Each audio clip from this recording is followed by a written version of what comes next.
Hey, this is Elijah. If you're listening to this episode shortly after it's released, then this might make sense. If this is your first episode you've tuned into, then this means nothing. Or if you're listening to this way after it's released in the future, then this absolutely makes no sense. However, this episode was originally planned to be released on January 22nd, 2025, and was recorded on May 2nd, 2025. But due to various life circumstances between myself and Rex, things got backlogged, and releases were delayed indefinitely. Now we are back on track and happy to finally release this episode.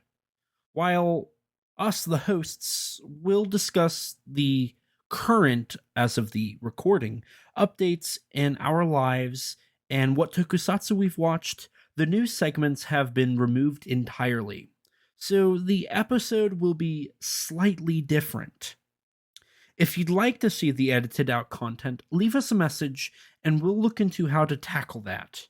But in the meantime, we hope you enjoy these episodes now available for everyone to listen to.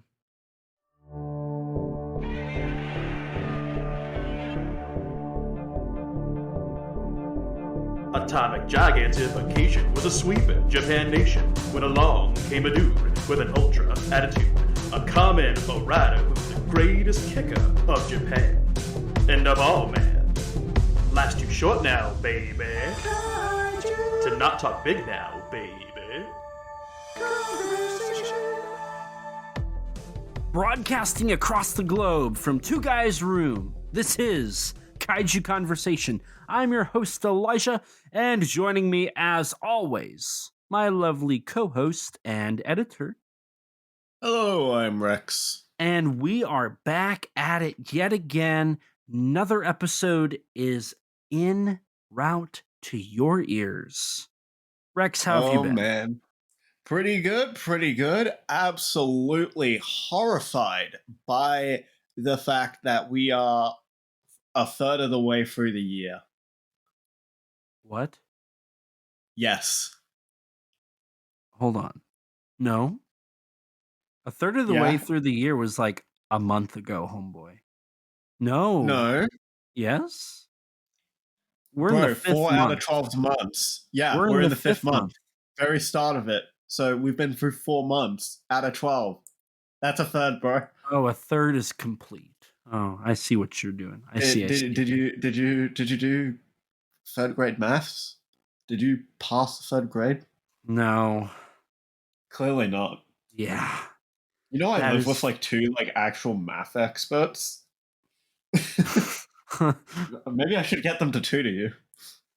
Something.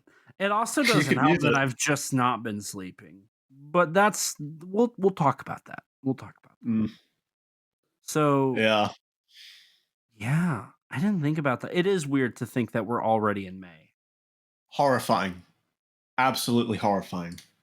And we haven't even posted a single episode this year.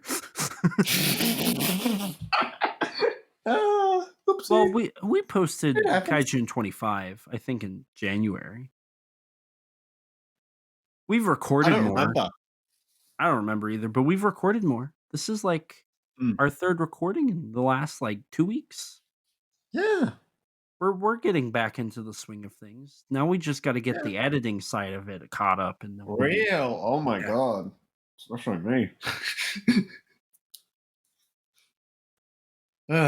So what have you been up to? What's new? A lot of working. I actually had I took a page out of your book and got barely any sleep for my Monday shift. I did not fall asleep at all because I accidentally got on a caffeine high. Oopsie.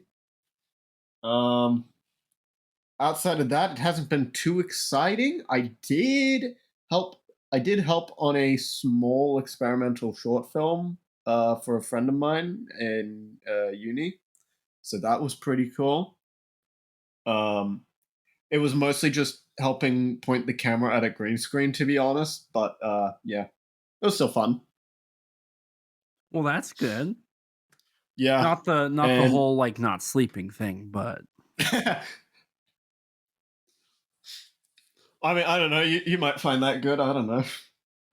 no, I don't recommend it. It's hard to Actually, tell. I feel like it's almost you do it enough times where it's almost like you seem to enjoy it. well, so funny. I'm jumping in here real quick because this is just a funny story Oh, connected good. to this. I was at work yesterday. This happened yesterday, and I had to take some papers to another department. And I was like, "Hey, Mm. I've got these papers. What do you want me to do with them?" And they were like, "Can you write the checked in the date on it?" So I was like, "Can I borrow a pen?" I didn't have a pen on me, so I grabbed. They let me borrow a pen, and I was writing checked, and I wrote CEKD. Oh my god. And I was like, "Wait, that's not how you spell this." So The then I put American education so standards here. hold Oh on, my hold on. god. It gets worse. It gets worse. How does it So get then worse than that? so then I put, "Wait, that's not right. CKECHD." No. No. And then I said, "Wait, no, that's not right." So I scribbled it out and I was like, "I don't remember. What am I doing?" And they were like, "Elijah, it's give me the pen." And they just wrote it. So for some context, I had to stay up until 4:30 in the morning, and I had to wake up at 6. And I laid down and I didn't really get to sleep like immediately, and my sleep was light. So I ended up sleeping for maybe an hour. It was a rough day. I was like, I don't even know how to write the word checked. Oh no. Have you It ever was had the not sleep paralysis demons? no. That's They don't amazing. they don't come to me. They don't talk to me. I've definitely told you this story before, but I had a friend who was on like 5 hours of sleep per week, and he legitimately did have sleep paralysis demons. I And will I think a say teacher of mine did too. I don't have sleep paralysis demons, but like when I get really tired and like it's dark, I do start like getting hypersensitive. So like anything I hear, Oh I'm like, my god. that? What's that? Oh my god. I remember you and I being on call with some other people, and yeah, I remember.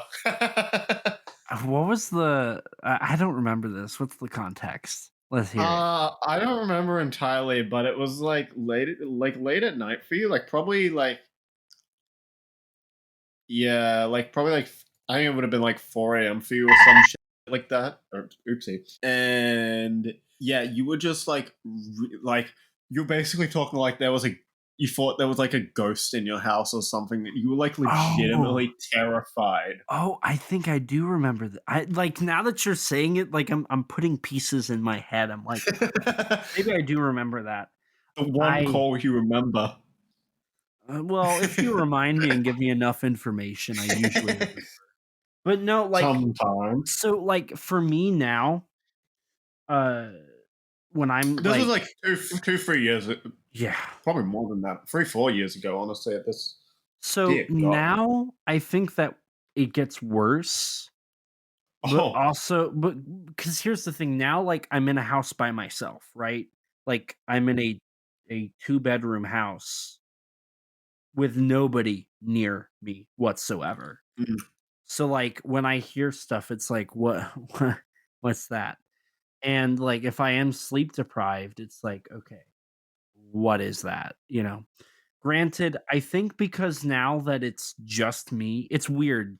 Now that it's just me, I'm a little more like I don't get as paranoid because and I think it's just I think a lot of it's because like I've cleaned this house and like I know every inch of this house. But I think to a certain extent, like being alone has made me more secure. I don't know. It's a weird thing. I don't know, but that's a really wild side tangent. But yeah, no, when I get sleep deprived that much, I do get paranoid. That's what it is. I get paranoid. I mean, makes sense. I think that is a common symptom. Not that I researched this, but from what I've heard, that's fairly common. I don't really remember what else I get when I'm really sleep deprived. I mean, you don't remember a lot of things, so that just No. tracks. Memories one. The weirdest thing about when I'm sleep deprived, like yesterday and all like even like I took a nap when I got home from work. I Yeah. cannot sleep. Like if I'm sleep deprived, really struggle to sleep. Mm. Like Do you get that thing where, like, that feeling where, like, you're really sleep deprived, your eyes are really heavy, but because of that, it your eyes want to be open? so let me tell you something that happened yesterday. So I got home from work and I was sitting on my couch in my living room and Yeah. I had jeans on, I had my shoes on, like uncomfortable, right? And Mhm. I'm sitting there in like no air conditioning, like it's just kind of dry, it's just still. And I'm like, I'm getting really sleepy. Like I can feel my eyes getting heavy. So it's like, okay, I'm gonna get up. I'm gonna go to my room. I'm gonna have the air conditioning on. I'm gonna put on shorts. I'm gonna take my shoes off. Like I'm gonna lay down and I'm gonna take a nap. Well, I do that. Mm. And then it's like, I can't sleep. And then like when I do fall asleep, I'm like only on stage 1 of sleep. So, like, I wake up every, like, couple of minutes. I wake up and I'm rolling around. It's like, what what's the point? You know? It's like I'm sleep deprived, but I can't sleep. And I theorize some of it's, like, the caffeine. Like, I'm sure after this, I'm gonna struggle to sleep. But, like, it's weird when I'm not even caffeinated. Like, I just can't I have to, like, be well rested to be able to sleep. Yeah. The body the body is weird, man. It kinda sucks. Yeah. Can't wait to develop my back pain. It'll come. I know. I work warehouse. I Yeah. know. So what else is new? Anything else? Not that I can recall. I'm working on another shoot on Sunday, so that'll be fun. That's an Mhm, assignment. Yeah, like we picked up the gear for that earlier today, and like tested out like the camera and stuff to make sure it was all working. mhm. And yeah, not too much to say other than that, really. I don't think. Well, that's not too terrible. Mm. Yeah, I mean, it hasn't been too long since our last recording. It's been No, about a not week. terrible. Bold of you to assume I can remember what I had for breakfast today. That And I eat tracks. the same thing every day. But how about yourself? Well, like I said, work. I've been working a lot. Actually, I've Of been working course. a lot more than normal. Not only have I been, going to work, but doing housework, but I have been working on the Outer Man audio commentary. I've been doing my research, getting ready for that. Working with working with Minoru Kawasaki to maybe figure out Nice. an interview time. So that's going to be pretty exciting. It's kind of weird. Nice. I'm I'm I'm hyped for that. Couple of preparations for G Fest. I don't know if I've said I'm doing panels, but I am doing some panels. I'm not allowed to talk about what they are, but I am doing some panels, so that's pretty exciting. And then editing. I for this season because we are behind. I'm helping you out a little bit, so I'm editing some podcast stuff as well. And then I also got the contract. I can't talk about the contract. I think I can say I got a contract, but I got a contract from SRS Cinema to work on my Amityville short film, which I've talked about. Nice. So that's really cool. I finished the screenplay very recently. You looked at it. You gave me your notes. I haven't went back through and worked with your notes, but I've had one read through, then yours, and then I'll have a third person read through it, and then we'll have the final draft that'll go into production here before too terribly long. And then I also got started on Denne's Chaos a little bit, along with some other announcements, two of which I didn't know the actual titles. But um, Rex, have you watched any Tokusatsu recently? Uh, Frankly, no. I did watch. Well, I did continue my watch of Zatoichi with The Tale of Zatoichi Continues. It was good. Not as good as the first one. Honestly, I think my biggest issue was the second one. Kind of, it focused too. The first one was very limited in its action. The second movie, meanwhile, has a lot more of it, and I think that's kind of to the detriment of the film for me. Mm-hmm. Because I think there's too much action, and I would have just preferred the film spent more time focusing on the characters. Because what is there is good. I just wanted more of it. And yeah, but it wasn't bad. I'll be shocked if I end up disliking any of the Zatoichi movies just based on the general reputation all of them pretty much have. Zatoichi on the Road's my favorite. I've said that before. It's really colorful. I don't know which one that is. Is that like I think 7 that's or the something? fourth. I think that's the fourth. Okay. Interesting.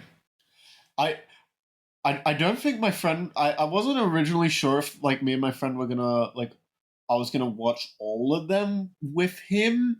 I was gonna definitely like watch all of them at least on my own, if not. But I think he's also down to watch pretty much all of them, so that we can get to Zatoichi meets Yojimbo. That's where I still need. My Zatoichi pilgrimage unfortunately came to a screeching halt right before Zatoichi meets Yojimbo. Yeah. So Zatoichi on the Road is number 5. So that's my personal favorite. So how many have you seen? The first? Just 2. Just 2? Just 2. That's fair. So yeah, Zatoichi meets Yojimbo's where I'm at. I have the Criterion set, so I can watch all the way up to Zatoichi's Conspiracy. And then I went ahead and bought the Tokyo Shock Zatoichi Darkness is His Ally Blu-ray. And then I have Takashi Kanto's Zatoichi the Blind. Beat Takeshi. Takeshi Kitano. That's how you say it. Okay. Kitano, yes. I have seen that one as well. Yeah, that was the first one I saw because I like Beat Takeshi's movies. Interesting. Yeah, but that's I have that. I have it on DVD with Sonatine. So that's eventually I'll get those, and then there's Ichi, which is like a 2009 spinoff or something. Yeah, and then there's Zatoichi the Lost. I don't even know if that's got an English release. It doesn't. And then there's also Blind Fury, which is an American remake of a Zatoichi movie. Yeah. But it's like a comedy from the 80s. I'm not thrilled or excited to go watch that, if I'm being honest with you. Yeah, that's fair. It's not exactly on my priority list either. But yeah. I also saw the Until Dawn movie, which, unbeknownst to me, had a giant monster in it for some reason for like 2 seconds. Well, that's just the popular thing now, that there's a giant monster in a Minecraft movie. There's a giant monster in Predator Badlands. Jurassic World Rebirth has its own weird monster that's giant. It has the new Muto. Yeah. Aren't we excited for that? Oh, yay. Yay, I'm so excited. No. Predator Badlands looks cool, though. I'm excited for that. I know you're not completely sold on it, but I am. Not yet, at least. Watch Prey, man. I'm actually curious what you'd think of Prey. Legitimately curious. I'm going to do a Predator watch. I have a guess. I feel like I have an idea on what you'd think of Prey, but I'm still curious. Yeah, write it down, put that bet, and then see if that's what I think. Maybe. How about yourself? Have you watched any Tokusatsu? Have you beaten me Actually, for once? yes, Oh I my have. god. So the What first, is this? The second coming of Christ? yeah. So first of all, you brought up Zatoichi and Daiei. So I watched Daie's. So we've covered the yokai films, and one of the other yokai movies that came out around that time is Yuki-onna, or the Snow Woman. And that Oh. actually got released here in America recently through Radiance. It's in a box set with The Ghost of Yotsuya, which I talked about last Ah. time. I watched it this time around, and the only reason so it was me and my girlfriend. The only reason we ended up watching it is I was giving her the plot breakdowns of a couple movies, and as I was reading it, it said, with the musical score by Akira Ifukube of the Godzilla franchise. And I was like, oh my god. Oh, that's something I forgot to mention about Zatoichi. I was so sad when I realized Ifukube wasn't scoring the second one. Oh my Yeah. god. That Ifukube does a actually. handful of them, but not a lot. Yeah, no, I was so sad when I didn't see his name in the credits, and it just, yeah, no, legitimately worst movie because of that. That's fair. But And yeah. then I also watched Karate Robo Zamborgar. Zamborgar? Oh, Yeah. interesting. Yeah, so I got that recommended to me by my friend Matt Burkett, but That's it. I hear that's a wild time of the movie. I actually enjoyed it. It's probably one of my favorite sushi typhoon / splatterpunk movies. That's right. Yeah, Sushi Typhoon. Yeah. I still have to watch Mutant Girl Squad and Coldfish, and then I will have seen that whole Coldfish. If you ever want a movie that makes you feel like killing yourself after watching it, Coldfish is that movie. And I mean that as a compliment, for the record. That's good to know. There's a short film that's an 18-minute short film that's attached to Zamborger. I haven't watched it yet, so that'll probably be something I watch by the time we record next. But no, I really enjoyed it. It's an adaptation of a 70s tokusatsu TV show, and it's split up into 2 chapters. One takes place in the 90s or 80s or something, and then the other one takes place in the modern day. And it's directed by Noboru Iguchi, director of The Machine Girl and Robo Geisha. And if you've seen Robo Geisha, Zamborgar is a perfect follow up. It's like Robo Geisha but better. That's essentially what it is. So yeah.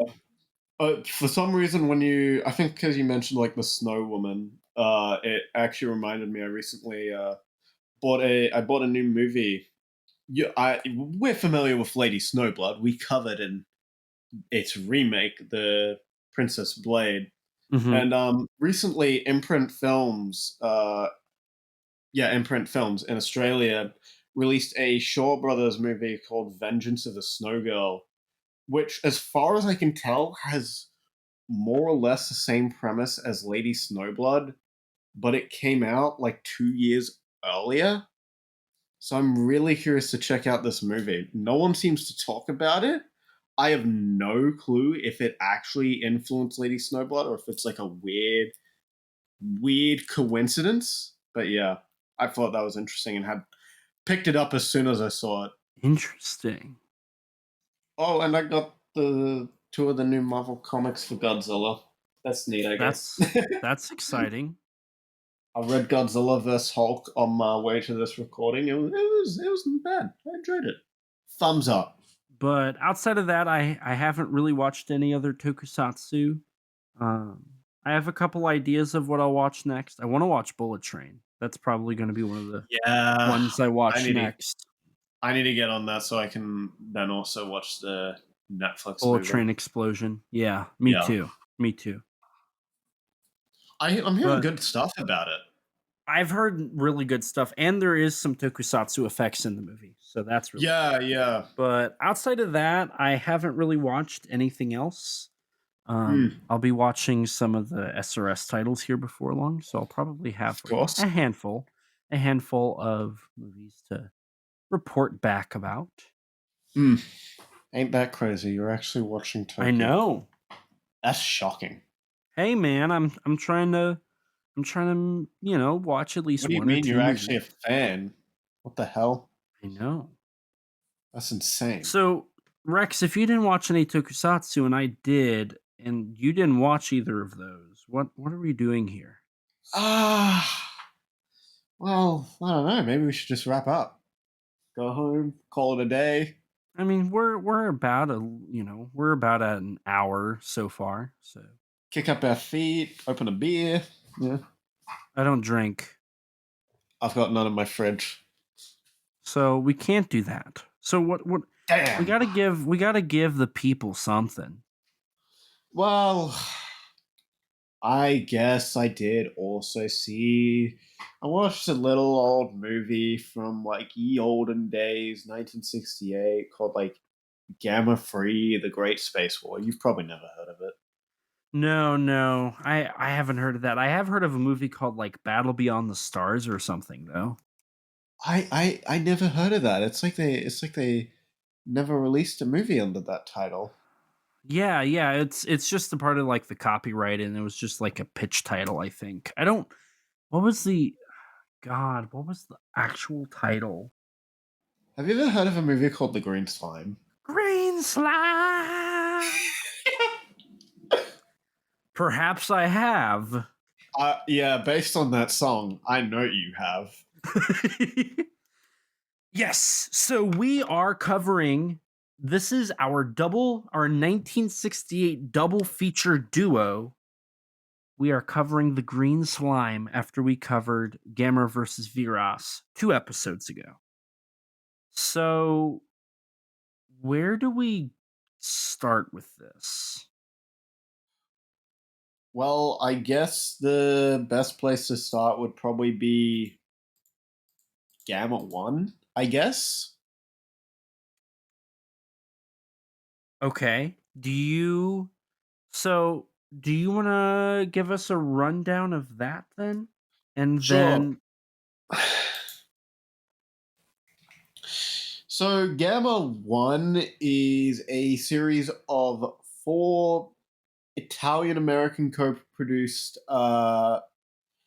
movies that were sci fi movies that were intended for TV, but ended up going to getting theatrical releases. They were essentially the child of director and I think producer as well, Antonio Maserati. I definitely butchered that. I'm so sorry.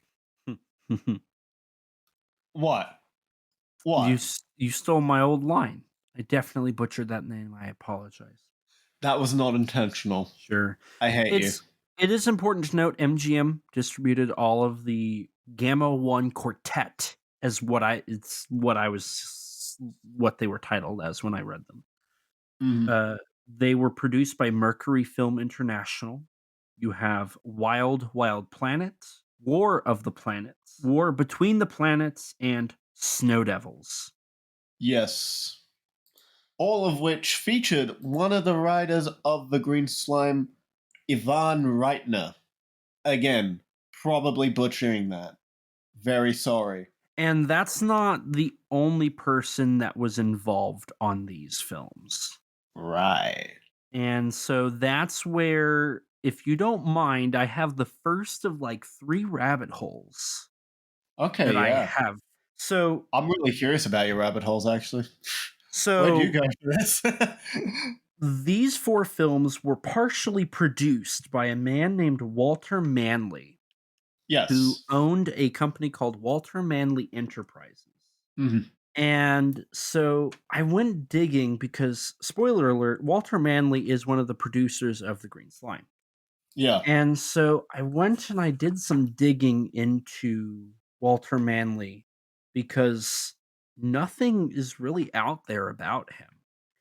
Mhm. So Walter Manley is a producer that started in the 50s. And actually, Walter Manley is probably one of the most important faces in the tokusatsu world in terms of the American side. Really? So, Walter Manley had created a company called Walter Manley Enterprises. And Mm. that company would acquire foreign films and distribute them. The earliest title I could locate is from 1956. It's a German film called The Girl from Flanders. And then the second one I could find was from 1956 is The Girl from Flanders. And then in 1958, he released a film called Ashes and Diamonds from Poland. And Mhm. then his third title that he would acquire is Prince of Space, a Toei film Mm. from 1959, Japanese title. He would then work on his first Italian title that I could locate is Hercules versus the Hydra from 1960. And then following that, he would work on Invasion of the Neptune Men, another Toei title. And from there, like I have so many titles. Rocket to Nowhere, a Czechoslovakian film from 1963 is one of them. Slaughter of the Vampires, a 1962 Italian film. He acquired a ton of the Hercules Italian movies. Hercules versus Walsh from 1963. Hercules versus the Giant Warriors. Hercules against the Sons of the Sun. And so after all these, he worked with Shintoho to acquire their series called Space Giants. And so what he did is there are nine, or not Space Giants, Super Giants. There are nine Super Giant movies. And so he took all nine of these titles, he licensed them, and he cut them up into four movies. Those movies being Invaders from Space, which included footage, or sorry, the first one is, I believe, these were all on TV from what I could tell. I don't think they got theatrical showings. So like the release dates are like dubious at best. So I'm just going to go down the list here. Invaders from Space came out in 1964. It has footage from Supergiant, the mysterious spaceman's demonic castle, and Supergiant Earth on the Verge of Destruction. Atomic Rulers of the World, which includes footage from Supergiant and Supergiant Continues from 1965. Evil Brain from Outer Space, which has footage from Supergiant, The Space Mutant Appears, and Supergiant Continues, The Devil's Incarnation, and Supergiant Continues Kingdom of the Poison Moth. And then finally, Attack from Space, which includes footage from Supergiant, the artificial satellite, and the destruction of humanity, and Supergiant, the spaceship, and the clash of the artificial satellite. So these are, by this point, he's worked on 11 titles from Prince of Space to Invasion of the Neptune Men to the 9 Supergiant movies. That's Mm. 11 titles.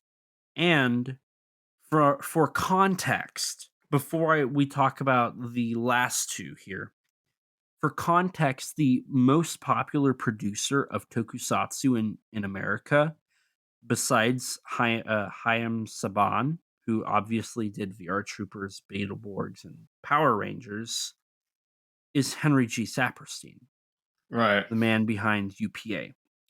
Now, Saperstein only worked on Invasion of Astro Monster, Frankenstein vs. Baragon, The War of the Gargantuas, All Monsters Attack, Lake of Dracula, Espy, Prophecies of Nostradamus, Terror of Mechagodzilla, and The Godzilla Power Hour. So, over his 15 years of working on the Godzilla and Tokusatsu products, he only worked on 8 movies and 1 TV show. Mm. I just listed off 11 things that Walter Manley did, and that's not it. There's still 2 more titles. He ended up working on 13 tokusatsu titles. Walter Manley's the one that paved the way for adapting Japanese films into compilation movies or just like all of that. Obviously, like Joseph E. Levine and the people that at Trans World Enterprises did it with Godzilla King of Monsters first and all that. But the people who were like prolifically and consistently bringing stuff over, Walter Manley was your first guy. Interesting. So let's put a pause on the Walter Manley story. That's my first part. Is Walter Manley is one of the most important producers in the world of tokusatsu on an international scale. Right. Interesting. So just that alone, he's probably one of the most prolific, at least in terms of like 13 movies is a lot for tokusatsu in America, especially like 50s and 60s. So this film is also, well, I guess that's the Walter Manley side. We're talking about Gamma 1, the quartet, right? Mhm.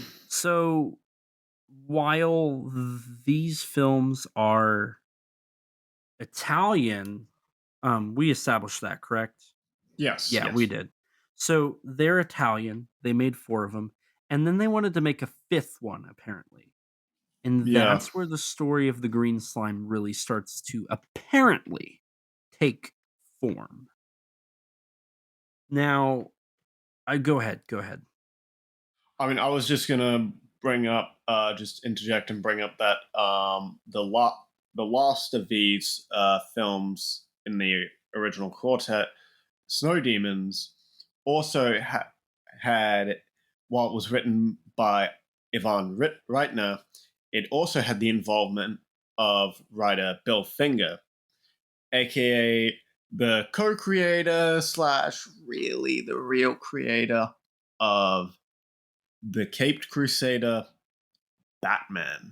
So let's where do you want to go from here? Do you want to talk about Terror Beneath the Sea, or do you want to go and talk about the co-production side, or do you want to talk about um like the pre-production stuff on Green Slime? Where do you want to go here? Let's just quickly go into Terror Beneath the Sea, since that's kind of something that was happening more or less around the same time as these as like the Gamma 1 series was being produced. Terror Beneath the Sea was produced by Toei Ram Films, and if I recall, and if my notes are correct here, MGM distributed it in America.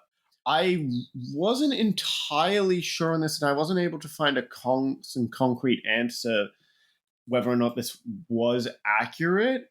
But I did see Ivan Reitner.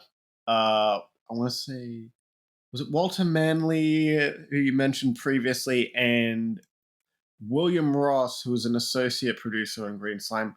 I saw all them mentioned on certain sites like IMDb as producer, but So I, let me I'm curious. Yeah, go ahead. Tell me if that's accurate or not, because I wasn't entirely satisfied with whether or not that was accurate. Okay, so Ivan did work on Terror Beneath the Sea, Mm-hmm. and so did Walter Manley, producers. They were both producers on it because Ram Films is actually a subdivision of Walter Manley Enterprises. Ah, So Walter interesting. Manley Enterprises is a subdivision, and I actually found a newspaper article dated of 1967. This was an announcement that Ram Films, the production wing of Walter Manley Enterprises, was planning on making 8 films between 1967 and 1968. The financial range for these films would be between $300,000 to $350,000. This announcement came with the reveal that they had an exclusive contract with a man by the name of George Breakstone for a 4 Mhm. picture deal. He was going to work on some films that would be produced foreign. They were going to be foreign co-productions called Year of the Tomahawk, Year of the Wolf, and The Laser. And then the fourth film is unknown. Now, Breakstone had produced a couple films prior. He was a child actor turned producer, and he Hmm. had worked on The Manster. He was also the director of that. That was a Japanese production. Geisha Girl, Oriental Evil, and in 1951 he produced a film called Tokyo File 212, which is the first Japan American co-production. Wow. In this initial announcement of Ram Films' 8-picture plan, they had announced that they were working on several productions in Japan, finishing one called Water Cyborg, which is now known as Terror Beneath the Sea. So they had been planning to produce multiple films in Japan. Ram Mm. Films produced Terror Beneath the Sea, and their follow up film, we don't know. Because what happened is something happened, and I'm guessing it has to do with the green slime. I My theory is the green slime underperformed in what its initial plan did not work out like they wanted it to. I Hmm. have some theories. So Ram Films co-produced Terror Beneath the Sea. Ivan and Walter were both involved, and then they also were involved with the Green Slime as producers. And Ivan was a story by. He created the story for the film, which makes sense knowing that Ivan, essentially, from what I can find, was the head of Ram Films. Walter Manley was just the overseer of that because it was a part of his company. So those are the last two films of Walter Manley's Tokusatsu credits is Terror Beneath the Sea and The Green Slime, making him having 13 titles to his name. Ivan working on both Terror and Green Slime along with the Italian titles. So Interesting. from what I can find, after the Green Slime, it wasn't like the Green Slime bombed and Walter Manley Enterprises went under, because following 1968, they did a movie. They distributed a film called War Devils from Italy, and then Walter Manley Enterprises changed to Manley Productions, and then they Hmm. became a broker as well. So they brokered deals. They actually worked with Troma on films like East End Hustle, Waitress, and The First Turn On. They worked as a broker for Cinema Shares, the company that would distribute a couple Godzilla films: Godzilla vs. Gigan, Godzilla vs. Megalon, and Godzilla vs. Mechagodzilla. They would broker a deal for the movie The Final Terror with which was a deal with Samuel Z. Arkoff, the mind behind American International Pictures. Hmm. They ended up working on quite a few films, and this went from 1971 all the way up until the late 80s. Now, in the 70s, Walter Manley would sell a lot of his assets to Regency Productions Corporation.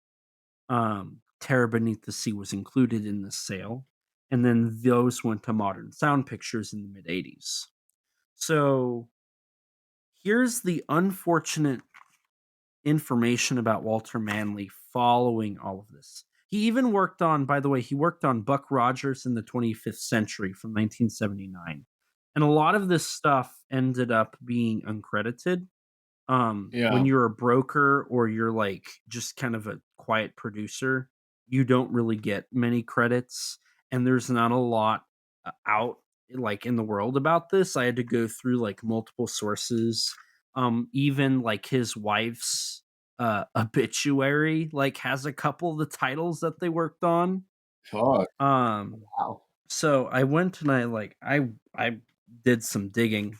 However, I did find out. So he ended up ending his career as a producer. He worked on a film called The Misfit Brigade. And then Hmm. that same year, he worked on a movie called Hard Rock Nightmare. Now, he's not credited on Hard Rock Nightmare. He isn't credited on Misfit Brigade either. But the reason that he is not credited on Hard Rock Nightmare is he did not pay the other producers the contract deal he signed for that Oh, film.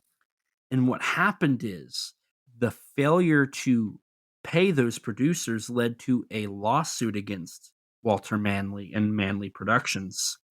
And so in 1993, Manley Productions was seized by the state of New York, oh and my God. all of its assets were sold in liquidation. Um, they were sold at the American film market in 1993. Wow. And in the newspaper or the news reporting of this, it said a restraining order upon Manley Productions in New York, which restrains and prohibits them from transferring any assets whatsoever of the company. That would include any rights they have in any films. Walter Manley cannot enter into any licensing or distribution deals whatsoever. And if he does, he can be held in contempt of the court of New York. So he never paid that, by the way. So his career was dead. However, the following year in 1994, Walter Manley did become a consultant to Marquee Entertainment, selling their slashers and thriller movies into various markets. He also became a member of the board of directors for the American film market. However, this would only last a couple years, as in 1996, he would die of an asthma attack. Mm. But Walter Manley lived a life of a ton of. I have like 50 titles here that he was attached to. 13 of which are Tokusatsu. So like a fifth of his work was Tokusatsu. And like when you compare that to like Henry G. Saperstein, like that's he did a lot for Tokusatsu in general. So I thought that was pretty interesting that, Walter Manley had such a huge impact. Mm. Now, something I do think is interesting. So with the amount that we know that they were putting towards films, we know that MGM co-produced the Green Slime with Yeah. Toei. Yeah. So my hypothesis is, and we'll talk about this as we get into the actual film, there were no plans to release the Green Slime in Japan. It was meant to Mhm. be a American production produced in Japan, similar to films like The Manster, which is why I theorize that this at one point was going to be a film made by George Breakstone, because he had history directing films in Japan and co-producing with Japanese companies. Mhm. So the fact that they had hired somebody to work with them on a 4-picture deal, 3 of which we know, the 4th one we do not know, Mm. and he has the background with Japanese productions on top of Manley's distribution work with Toei, with Neptune Man and Prince from Space, plus Manley and Ivan's connection with Toei through Terror Beneath the Sea. I think originally the film was meant to be a movie that went straight to television, just like the plan was for the Gamma Quartet. Look at the runtime. The film is 90 minutes. The Green Slime is a 90-minute movie. What was the 90-minute runtime for? Television slots. 2-hour TV time slot. You have a 90-minute movie, 30 minutes to commercials. I mean, that also would make sense based on, as far as I understand, the last of the Gamma One films, Snow Devils. As far as I understand, that underperformed at the box office as well. So that's interesting. So, that was all some stuff that I found that like I've kind of pieced together that theory. That being said, the film reportedly had a budget 3 times the normal budget of a Japanese film. But I do think it's also important to note that if you watch The Green Slime, there's a lot of influences from at least from what I could tell, it feels like the film took a lot from like the X from Outer Space. There are some similarities Hmm. in the plot. Like there's the AAB Gamma in the X from Outer Space, and then you have the Gamma 3, and then there's substance left on the spaceship in X from Outer Space that transforms into Gilala, and then there's substance left on the people for the green slime that transforms them into aliens. The slime transforms. I mean, those are pretty surface level similarities, to be fair. I just feel like there's some. To me, it just seemed like there. That seems like there's there's also like the whole like asteroid thing with the spaceship and all that. I think there's a couple interesting similarities there.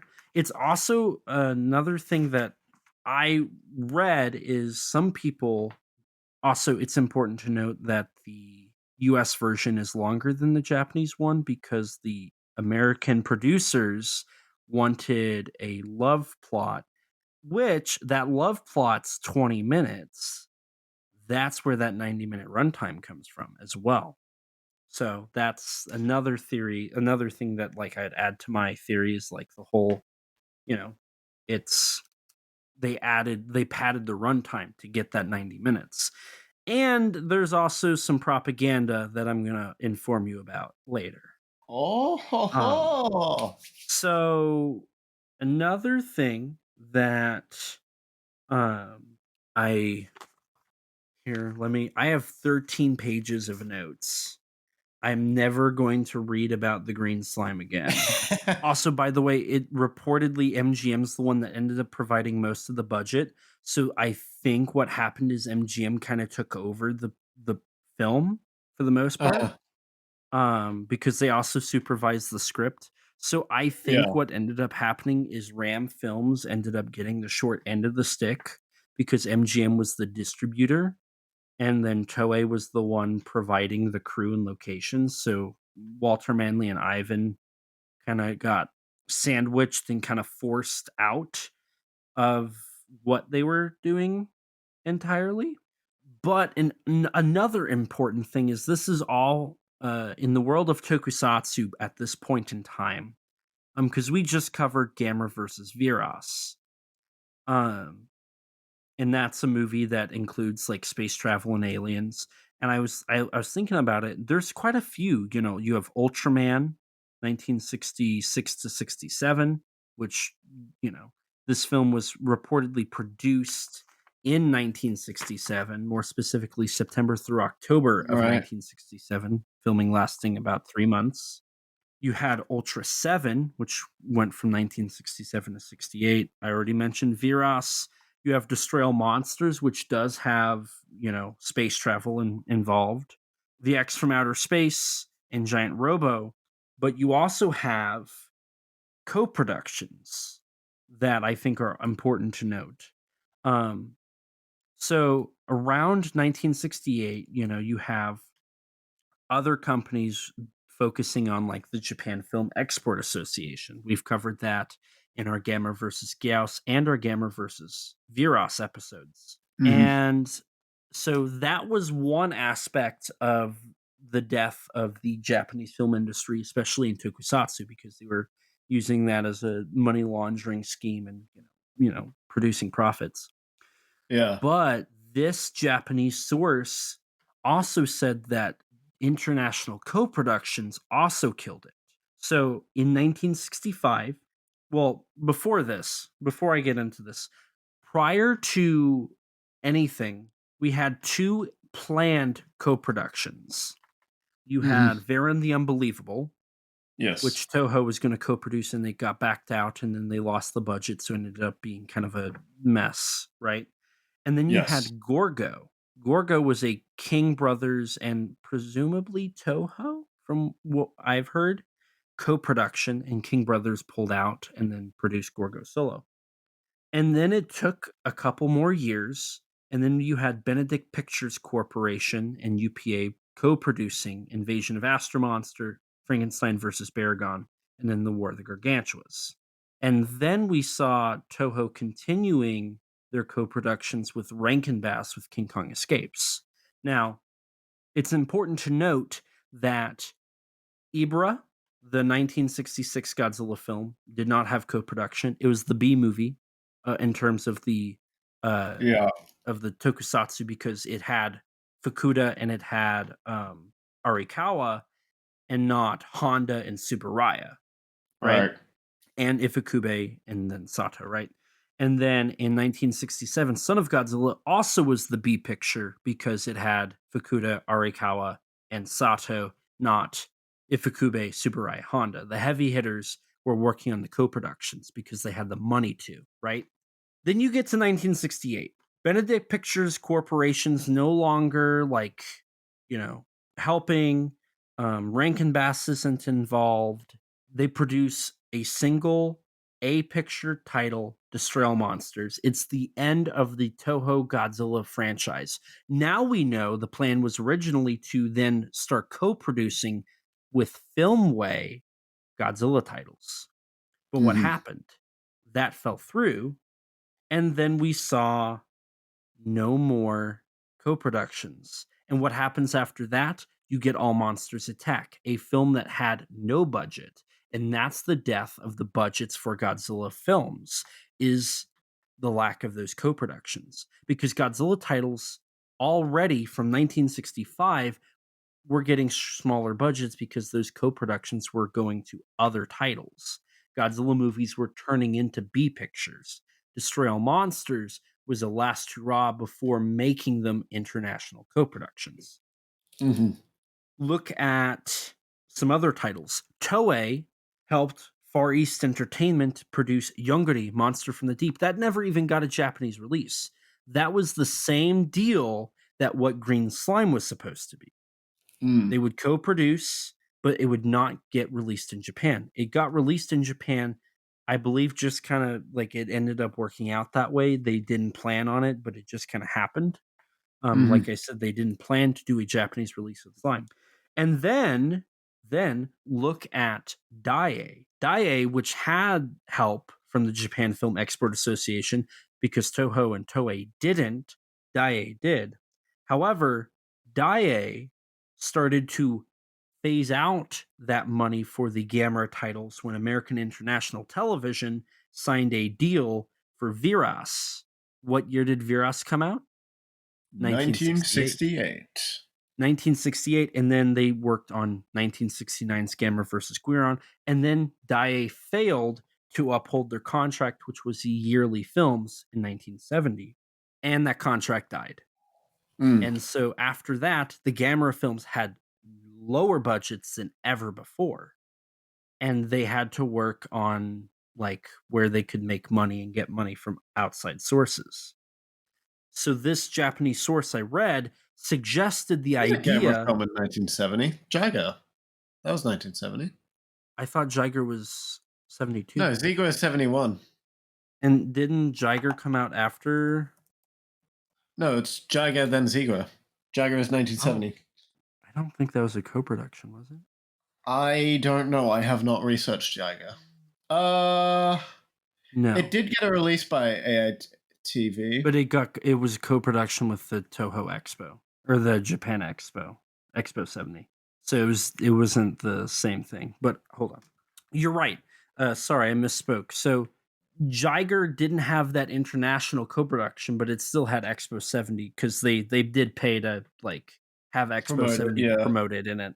But the point is, the international co-productions is what was keeping these films alive with those bigger budgets. And in 1968, you see basically all of that funding go away. The only film that has it after that's Gamera versus Guiron, and then AITV backs out of that, right?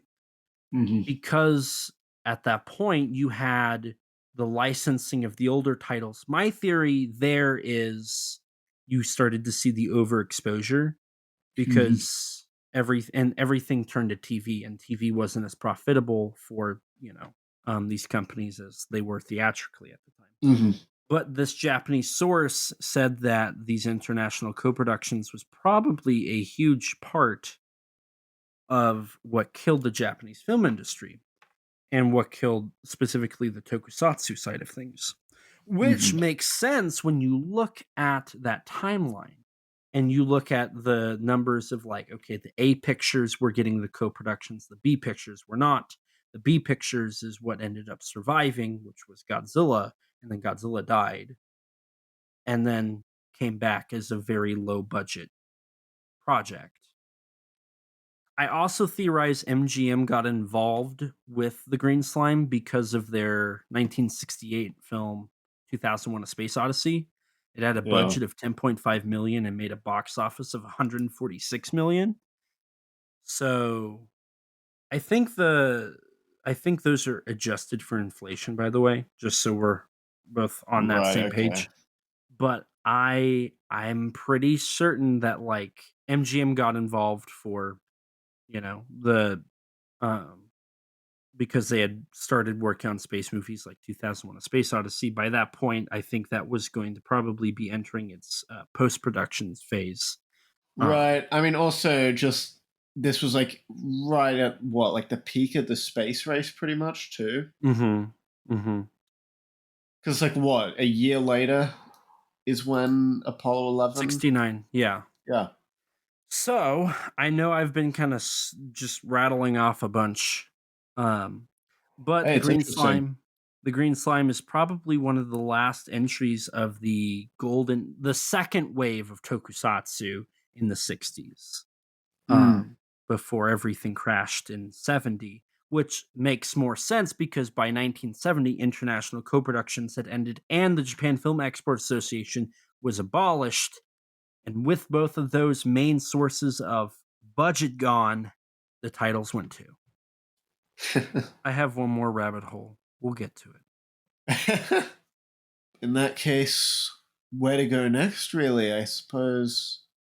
Yeah, is there really more interesting stuff on the pre-production and script? I understand, as we referenced in the intro of this, that an early title for the film and the title that it went under during production, as actor Robert Horton and actress Luciana Paluzzi both mention in interviews how the original title was The Battle Beyond the Stars. Which that ended up being a Roger Corman title, if I remember correctly. Ah, Like, I'm pretty sure that's a movie Roger Corman produced. Well, I do have one more thing, and it's the rabbit hole, and then I just kind of have some fun facts, and then I'm kind of out of factoids for the most part. Do you want me to go down this rabbit hole? yeah. Although apparently, just on that other Battle Beyond the Stars movie, uh, the the movie mentions how Akira Kurosawa was in some way involved in the script or something. Battle Beyond the Stars is influenced by Seven Samurai, That makes I sense. believe. Oh yeah, looks like it. Yeah, yeah. Yeah. Okay, that makes sense. Um. So everybody, I'm sure you were going to eventually bring this up, and if you don't want me to stop now, I can. Kenji Go Fukusaku ahead. wanted to include elements of the Vietnam War, but got denied by the American producers.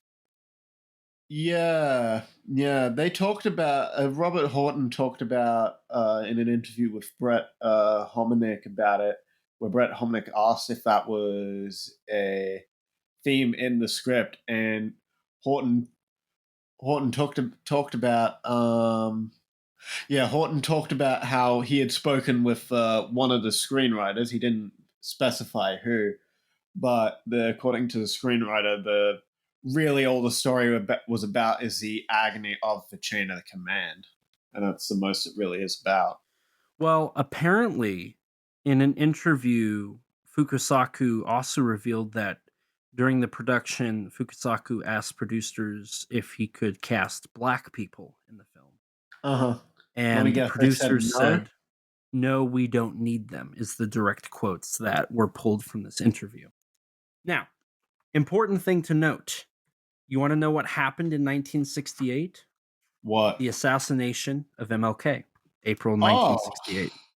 So that means the Civil Rights Act or the Civil Rights Movement was high in September, October of 1967 when this film was being shot.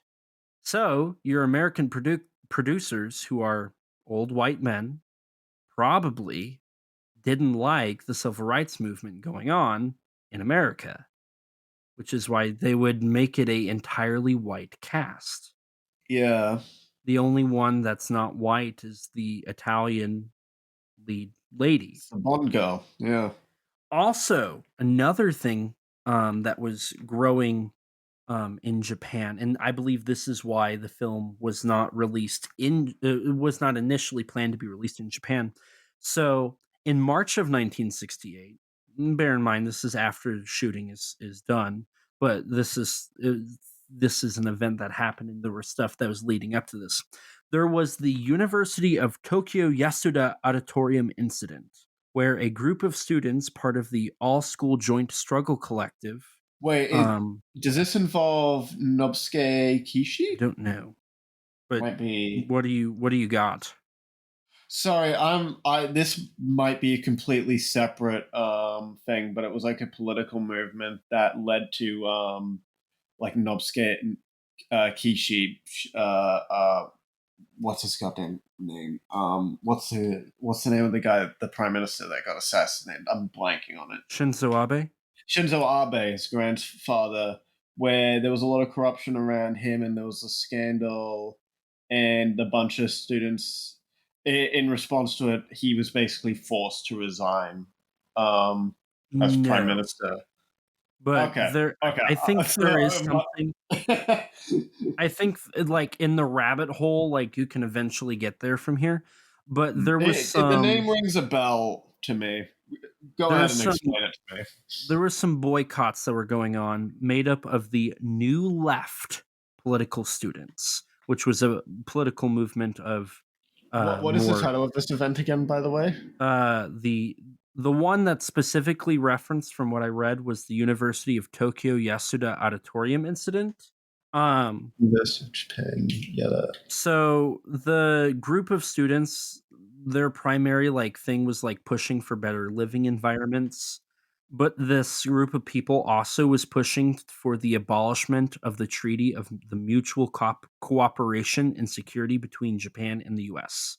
Now, we've covered that. Yes, I think this is related to that. Or it was different prime minister, but it was related. Yeah, okay. Mhm. Okay, I've definitely heard of this. So, and we've covered this treaty before because this treaty is also how America basically owned Okinawa. Yeah. So this is also the article that established the Self-Defense Force, established U.S. military bases in Japan, Japan following the United Nations guidelines, America's role in supporting Japan both in military and in financials, and it's a treaty that's renewed every 10 years. Now it's an auto renewal. They don't have to like meet and like make plans or anything, but still, this is a treaty his elder brother is Nobusuke Kishi, the prime minister at the time of this. So what was going on was there was political turmoil because 1968, that's really close to 1970 when the treaty would be up. This group was pushing to remove this treaty, and it was because there were issues connected to this that the LDP were involved in. And through the treaty, there were problems with the Vietnam War in Japan. And just across the board, they wanted the Vietnam War to end. And because of America's role in military with Japan, it would impact Japan. And it's also connected to the Narita airport. Because those incidents were going on at the time as well. And so that's interesting you mentioned that, because that was a question I had in my I didn't get around to researching this enough. But that was a question I had for like my research on Masaichi Nagata and that whole aspect of Gyao. So thank you for letting me know this. So this is interesting. And yes, Nobusuke Kishi was also this treaty, from what I'm looking up, was the protests around it were directly responsible for Nobusuke Kishi resigning as prime minister in 1960. It seems. Yeah, so that's about 10 years before this. But um so when you look at it from that perspective, okay, the Vietnam War, very picky subject, right? If they do Yes. anti-Vietnam War, this is an American film, right? This is planned to be distributed in America. Yes. Initially, my theory on TV, but then turned into a theatrical, right? You can't have anti-Vietnam metaphors. So you have to push a pro government, a pro political, a pro like military perspective. What do you do to prevent civil rights problems? You whitewash the entire cast. Hmm. Everybody in this film is white. It was shot in Japan, but there's no Japanese actors. However, in Terror Beneath the Sea, there was Japanese actors. Sonny Chiba was the lead actor. Yeah. MGM probably had a lot to do with that involvement specifically because MGM was the distributor. Hmm. So you whitewash your cast, you get rid of the political, the civil rights stuff. You make it a pro-military because everybody in this is a member of the military, right? Right. Yeah. It's all Well, it's pro-military. like NASA or something. It's like Close enough. UNSC. It's a government. Yeah. It's all pro-government, pro-Vietnam War. So why would you release this film in Japan? Because this is basically it's gonna have Japanese names on it, and you are seeing a whitewashed pro-government film. Mm. So the green slime is kind of just not maybe not necessarily propaganda, but it's doing its best to not ruffle any of those feathers, Right. which is why Fukasaku was not allowed to include any of the metaphors or anything he wanted, which is why you see a film that does in fact have a lot of like more less like any other film. Rankin, like if this was any other time period, Rankin, who seems to never make a wrong call and is never called out for making a wrong call, would probably have more of a character to him instead of always being right and always saving the day. Yeah. Hmm. That is interesting. That is definitely that whole Treaty of Mutual Cooperation is, yeah, as you said, we've talked a bit about it before. But that is something that I absolutely really need to put a pin on more than I already had and really dive into more. That's interesting. That's really interesting. I want to know more about that later. So Hmm. here we have, so this eventually did get released in Japan, right? It got released Yeah. December 19th in 1968 in Japan. It was released during the Toei's Children Festival, Hmm. which we have covered that before. We've talked about that. Yeah. It was released alongside A Million Years of Human Life, Mani Mani Mani, an 18-minute long anime short film that was Hmm. originally released in 1967. Pinocchio in Outer Space from 1965, a Belgian American animated film. Mm. And episode 7 of Sanpei the Kappa Great Yokai Strategy, a Toei Tokusatsu TV show from 1968. Episode 7 was titled Grim Reaper. Mm. So, Rex, how are you feeling? Good. Very. Again, that you've just brought something to my attention that I had some knowledge about, but I've realized I overlooked far more than I should have. Clearly. So, the green slime is a part of the reason the Japanese film industry died. It is an Oh agenda yeah, there's film. that too. Yeah. Yeah, that other little bit of yeah. It is the last film that is a tokusatsu title in the most prolific American producer of tokusatsu, besides Hayao Saban. Yeah. It's also important to note one more thing talking about co productions.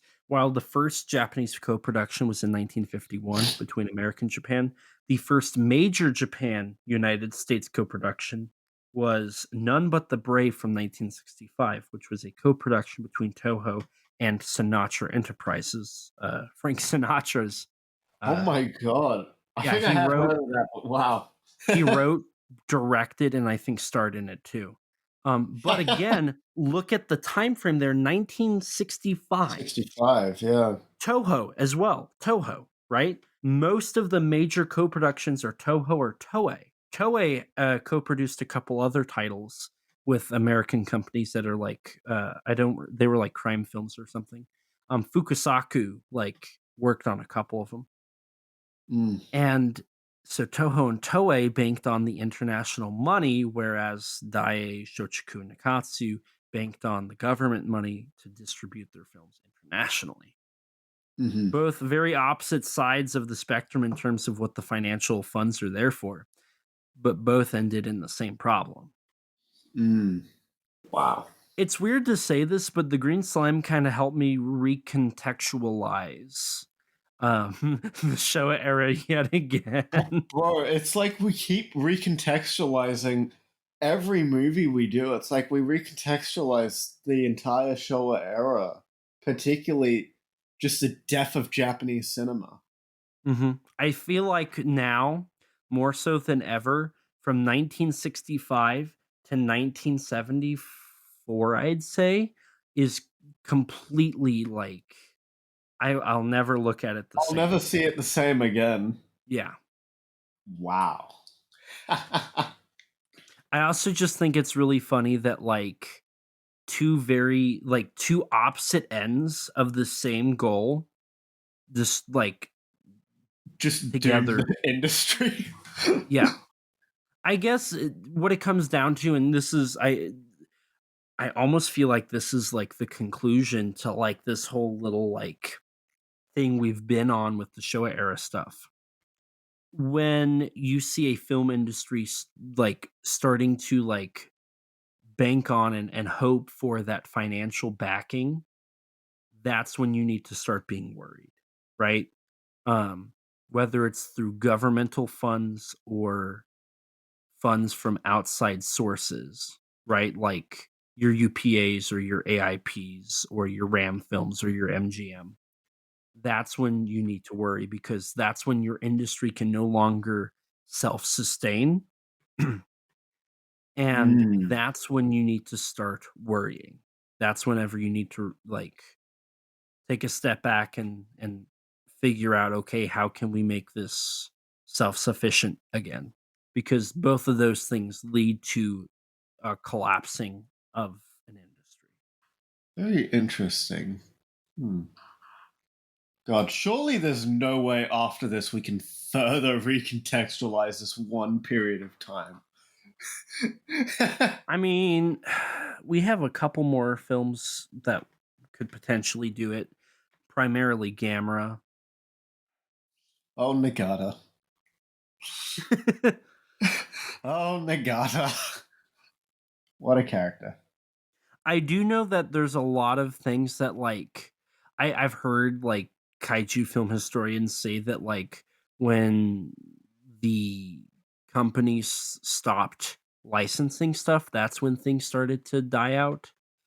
But I think that's more so I don't necessarily believe that per se. Like the more that like time goes on and we keep looking at this stuff, it's like, okay, so not that was I mean, sure, the co-productions helped, right? But it Yeah. was more like the co-productions. It wasn't the licensing per se, um, because the licensing was just. I'm trying to think of how to articulate this. The licensing was more so just an aid to fund films, whereas Yeah. when they started needing the co-financing, that was when it was like, okay, these films aren't being successful anymore, right? Or like we need alternative ways to like finance these so that like the risk is not as high. Right. I mean, it is worth remembering that a lot of these other companies also had major debts. Like, that's why the Gamera films, Gappa, and X from Outer Space, they had these exorbitant budgets because they were repaying all their debts off through them. Right. Can I use the bathroom real quick? Yeah, I'll use mine too. Okay. But yeah, no, the world of the green slime is more than just a simple children's movie. Yeah. Wow. Or we're just conspiracy theorists. We are crazy. There is that against us. We're kaiju fans, so I guess that comes off the territory, though. This is very true. You know, you wanna know something that's a little crazy, and then if you're ready, we can kind of transition here. Yeah, sure. So I brought up 2001: A Space Odyssey. So I have a 1969 because the film, when it came to America, it wasn't 68. It actually came out December 1st of 1969 in America. Uh-huh. I have a Famous Monsters of Filmland magazine from 1969 where MGM paid to have a promotional section on the green slime. Ooh, right. And MGM compared the film to Alfred Hitchcock's The Birds. And then they went on to say, and I quote, "The green slime would appear to be what might be termed a space oddity of 2002." End quote. So The Birds and 2001: A Space Odyssey. You get those together, you get the green slime. Wait, what about the Birds? Is it even... What? I don't know. That's what it said, man. What crack were they smoking? The green slime kind of crack, you know what I mean? It's a special type. Makes you want tracks for Hollywood. Makes you want to break out in song and dance. Green slime. Let's get into this film already. Unless you have any more noteworthy production details. I don't particularly, because as far as I've read, the production generally was fairly smooth. I think they did mention like I don't know. I didn't write down the dates if they did mention roughly when it was filmed around. I already brought that up, September to October of. Oh, okay, brilliant. I did not remember that then. The only facts I have left are just kind of fun facts that I'll just sprinkle throughout. I feel like I've just been one of those like info dumpers for the last like hour, but I mean, hey, you've dropped some interesting Japanese film lore here, so it's fine. So where do we even begin with this film? Well, the film begins in outer space, frankly. We do, like, I imagine the opening shots here is do you think it's a matte painting or do you think it's a composite matte painting? It has to be a composite because the Earth is rotating. Yeah, I guess. I don't know. I mean, I was just assuming it was probably just like space background. I mean, I guess the backgrounds are all like always matte paintings, anyways. Just background and had like the Earth prop spinning and the Gamma free station spinning. I don't think it's a composite. It doesn't particularly look like a composite because it. Maybe it's just the light source on the Earth. The Earth looks almost composited. Looking at I see what you mean, but I think it is real. I think it is really there. I don't think that's a composite. Frankly, I think it probably would have been a waste of money if it was a composite. I mean, you got a point. Now, we first zoom out and then like we zoom in, right? It's kind of weird. And then we kind of cut away. Interesting that you bring that up because this wasn't something I picked up on until later in the film.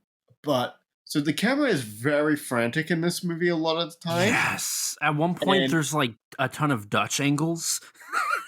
Yeah. Oh, I was going to bring that up later. But in particular, what caught me onto how frantic the camera was just the fact that in certain scenes, in certain dramatic scenes, it's like zoom in, zoom out, zoom in, zoom out, zoom in, zoom out, zoom in, zoom out.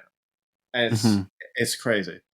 I generally I guess I'll talk about this now, but generally I really like the cinematography of this movie, but sometimes the frantic nature of it is a little excessive.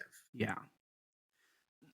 Something I think on the topic of excessive, I think it's really funny. So we get our like outside view of the Gamma 3, right? Yes. And everything on the space station, like outside, is labeled. Did you know, like on the I do remember that, yeah. like everything is labeled.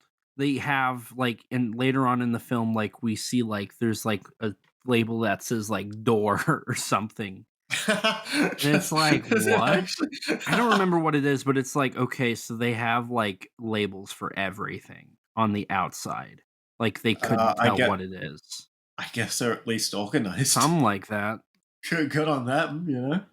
And so we get our outside look of the spaceship, and this is actually, I will say, this is a little bit of a weird edit. So we go from the outside look of the space station to Earth. Yeah, I mean the Gamma Free Station is is reporting to Earth like the weather or something. I think they said. Yeah, it's the weather for like the day or something, Yeah.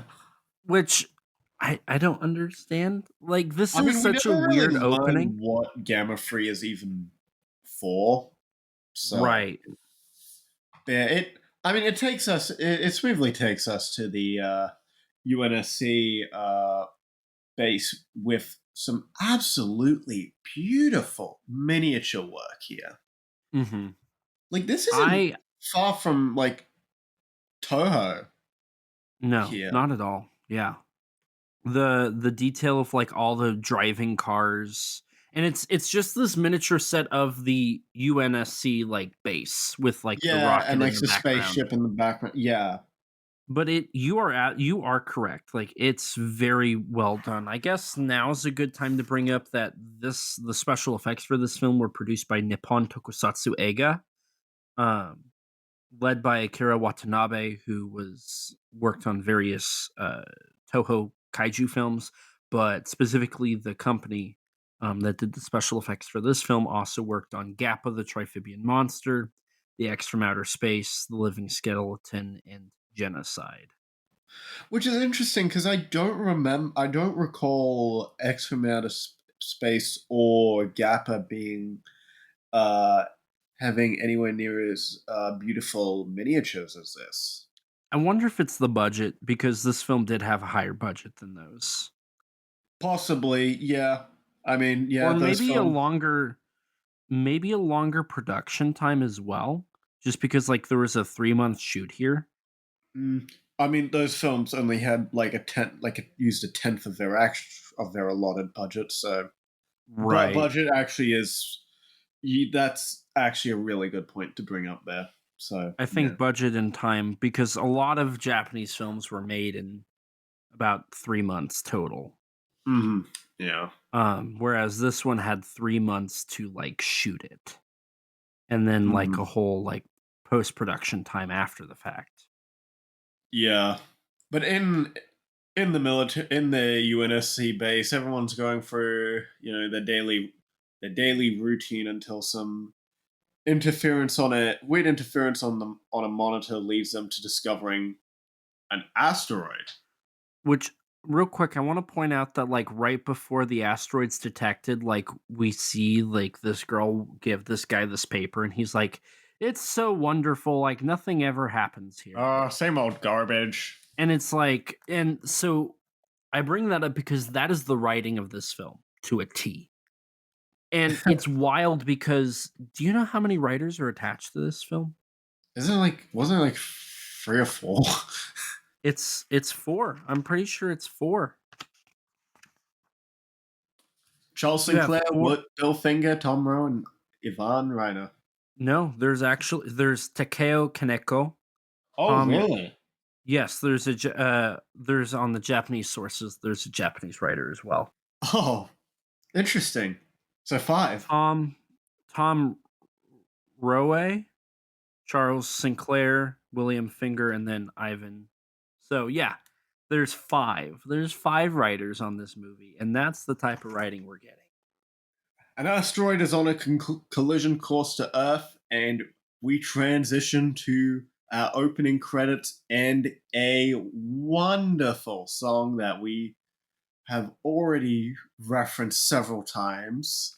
The I think, in all honesty, I think the theme song almost supersedes the rest of the film. I think there's a good reason that anyone who's seen this film, the first thing they reference is the song. Right. So I think you're 100% right, but it is just an actual banger. It's this like 60s rock and roll, like just beautiful song. What can it be? What is the reason? So actually I guess I didn't bring this up before. So my history with this movie is a friend of mine gave it to me. He had recorded it from TCM. Yeah. And so I watched it the first time there. But I actually got the privilege to, before they canceled their podcast, I got to go on It Came From a Monster Movie podcast, and I got to talk about this movie. Yeah. And I remember during the whole recording, like everybody just kept saying "green slime," and that's like that just continued to occur over and over and over again in this recording. I mean, we've said it like what 3-4 times now. Yeah, it's just so. Honestly, it's iconic. I think this might be one of the most iconic Tokusatsu songs. Period. Yes. Yeah, definitely like movie wise, yeah. I mean, I guess I'll bring up my history now that you mention it. I've only seen this film once before.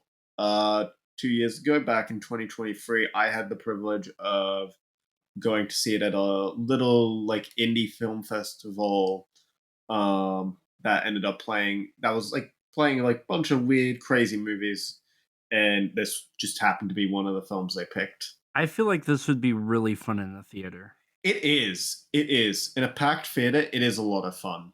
Same place I saw Astro Monster and like Visitor Q and whatnot. I was gonna say, I feel like time. I almost remember. It was actually the same. Not. It was like the Astro Monster was like the first year. Green Slime was like the second year, and then they didn't do that event again last year. That's disappointing. I agree. I was so sad when they didn't announce any. But yeah. And so while we get this song, we also they just like intercut just a bunch of montages of like the military like plotting and planning and looking at everything. Yeah, as the asteroid ominously approaches the Earth. Which some people might think about that plot or think about that like issue and then immediately jump to Gorath. I do wonder if like this I feel like Gorath, X from Outer Space, I feel like both of those films influence this one. Probably not. I feel like this is kind of a hodgepodge of some of like the better or like some of the standout titles of the time period, you know? I mean, hey, Gorath's plot was kind of similar to Warning from Space too, with the whole asteroid element as well. That came before. See, I haven't seen. I want to watch Warning from Space. We covered Warning from Space. We did. We covered. Oh my god! I want to watch Gorath. Also, if anybody watching the movie like has watched the classic like international dubs for the Godzilla movies, you're gonna hear like every voice actor in this movie. I mean, hey, there's some Godzilla cast members here. We've got Robert Dunham on the Gamma Free ship.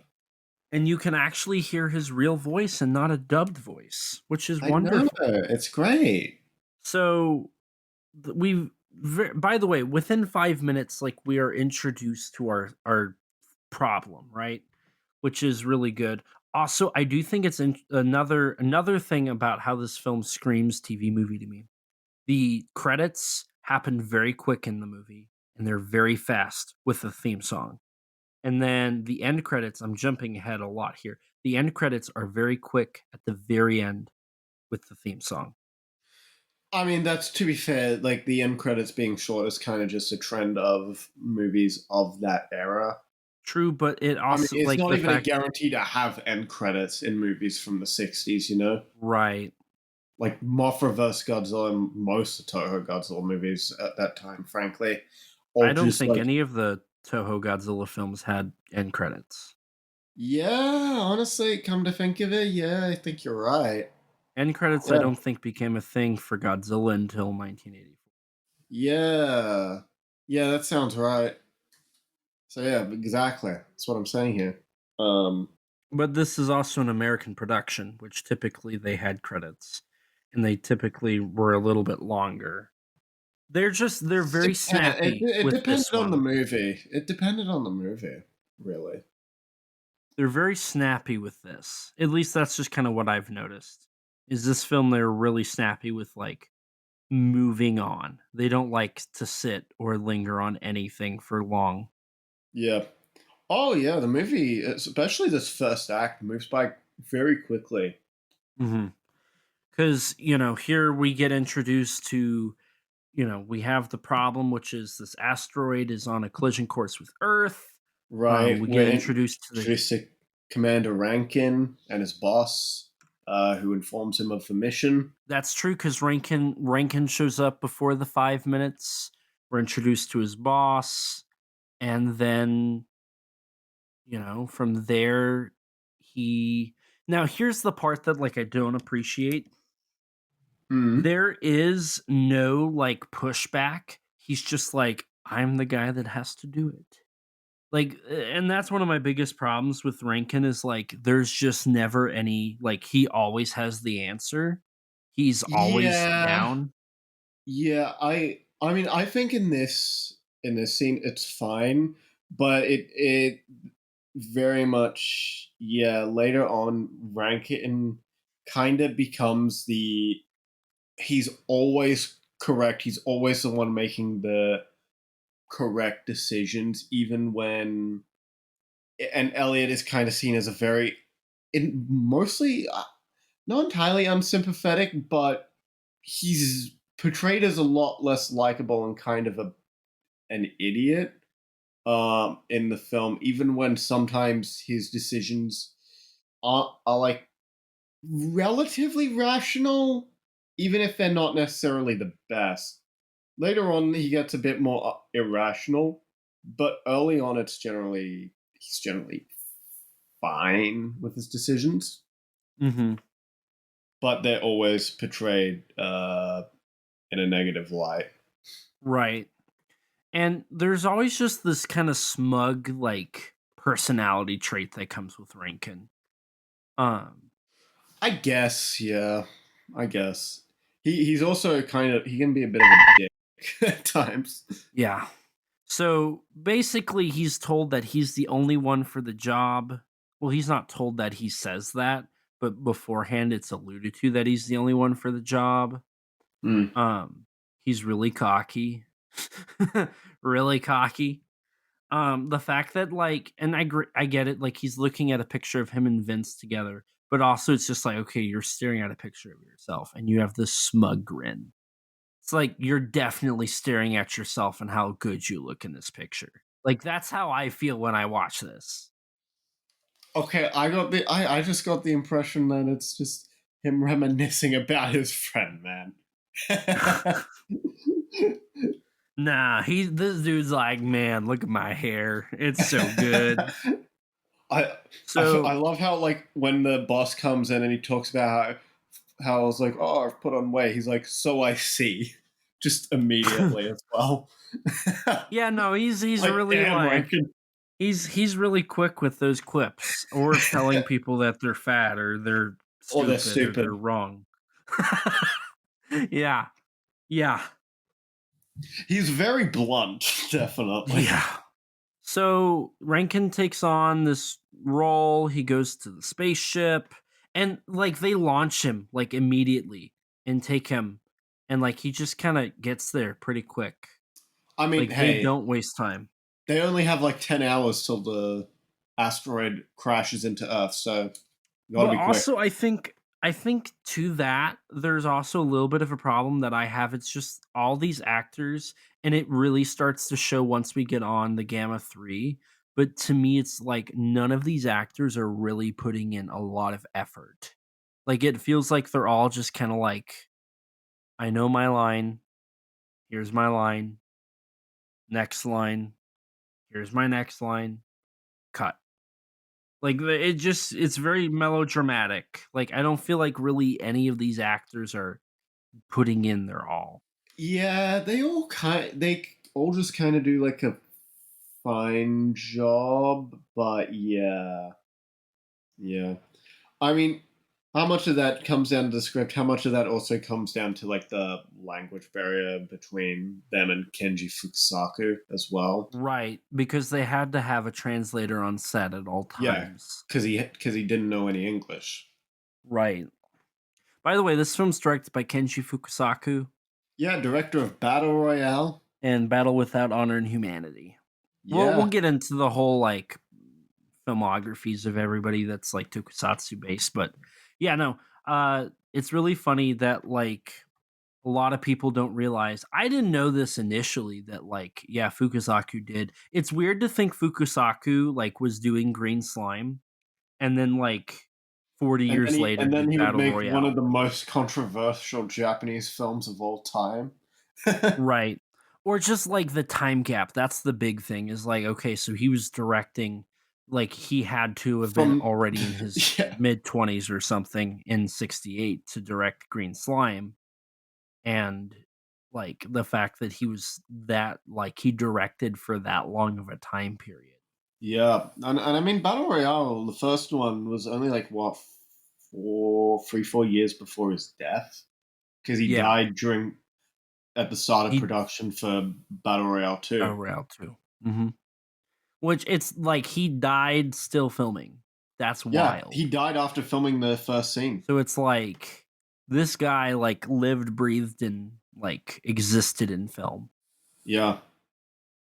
Going back to the film, Rankin arrives on the Gamma 3 with again more beautiful miniatures. We're also introduced to Vince during all of this, and Lisa, his Right. His fiance, which fiance. are our two other main characters. They form our love triangle that was forced upon by the American producers. I mean, hey, in an American 60s sci-fi movie, it would honestly feel missing if it wasn't here. hmm Now, let me ask you this. So, we talked a lot about how good the theme song is, but like this, and then as the film progresses, like the score for this movie sucks, right? Like you agree? Like it at some points it just doesn't even feel like it should be there. There's moments where it's good. Like it's the score is like I think in the American cut, it's I've heard it's all just the American music in the cut, but they credit the Japanese artist as well in it, so who did hmm all the music for the Japanese version. So I'm assuming there is at least some still in there, and there's definitely there were small moments I remember that vaguely reminded me an of being like Ifukube like, but it's only in like a small handful of scenes. Otherwise the score is pretty forgettable. Yeah. Yeah, I find it really like boring. I feel like it like negatively impacts every scene that it's in for Really? pretty much the bulk of the film. Yeah. Interesting. We also get introduced to our German scientist Yeah. who's white. Yeah. Okay. Well, he's clearly an American actor. I mean, yeah, sure. You do know German people tend to also be white, right? Yes. Okay, that wasn't entirely He, clear. he's British white. We'll go with that. Okay, that's what you mean. Okay. I'm gonna be real, it sounded like you didn't know that German people were white. No.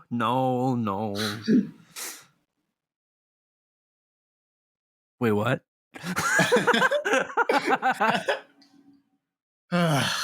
Where were we? But the doctor shows up here and he introduces himself to Rankin and he's like, "I'm going to be a part of your mission." And he's like, "No, you're not. You're not in my plans." Which, by the way, the whole thing here is when Rankin goes up, he's in control of the space station. But Right. like, why would they do that? I I mean, get like, they trust him with a mission, and I presume he's probably also he's just a very well respected and high ranking UNSC officer, yeah, commander, I guess. commander, yeah. Also, it's important to note that he's like days away from retiring. So this is Yes. like his last thing. Like Yes. he's just like, okay, one Shockingly, last. in spite of being days away from retirement, he lives. I know. And it's also just like it's weird because it's like, okay, if you were days away from retiring and you were told, now it's time for you to go save the world by blowing up a giant asteroid, it's like, okay. To Why be me? fair, it's like the asteroid is 10 hours away from destroying the Earth, and I don't know, B, it's like he's very clearly a very dedicated man to the cause and very experienced.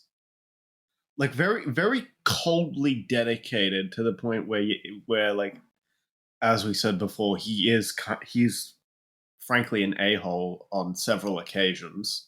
He kind of reminds me of like the 50s kids that were like very pro military that like only wanted to be in the military, you know what I mean? That kind of stereotype. Yeah, I was Robert Horton in the military before. I don't remember if I read that or not.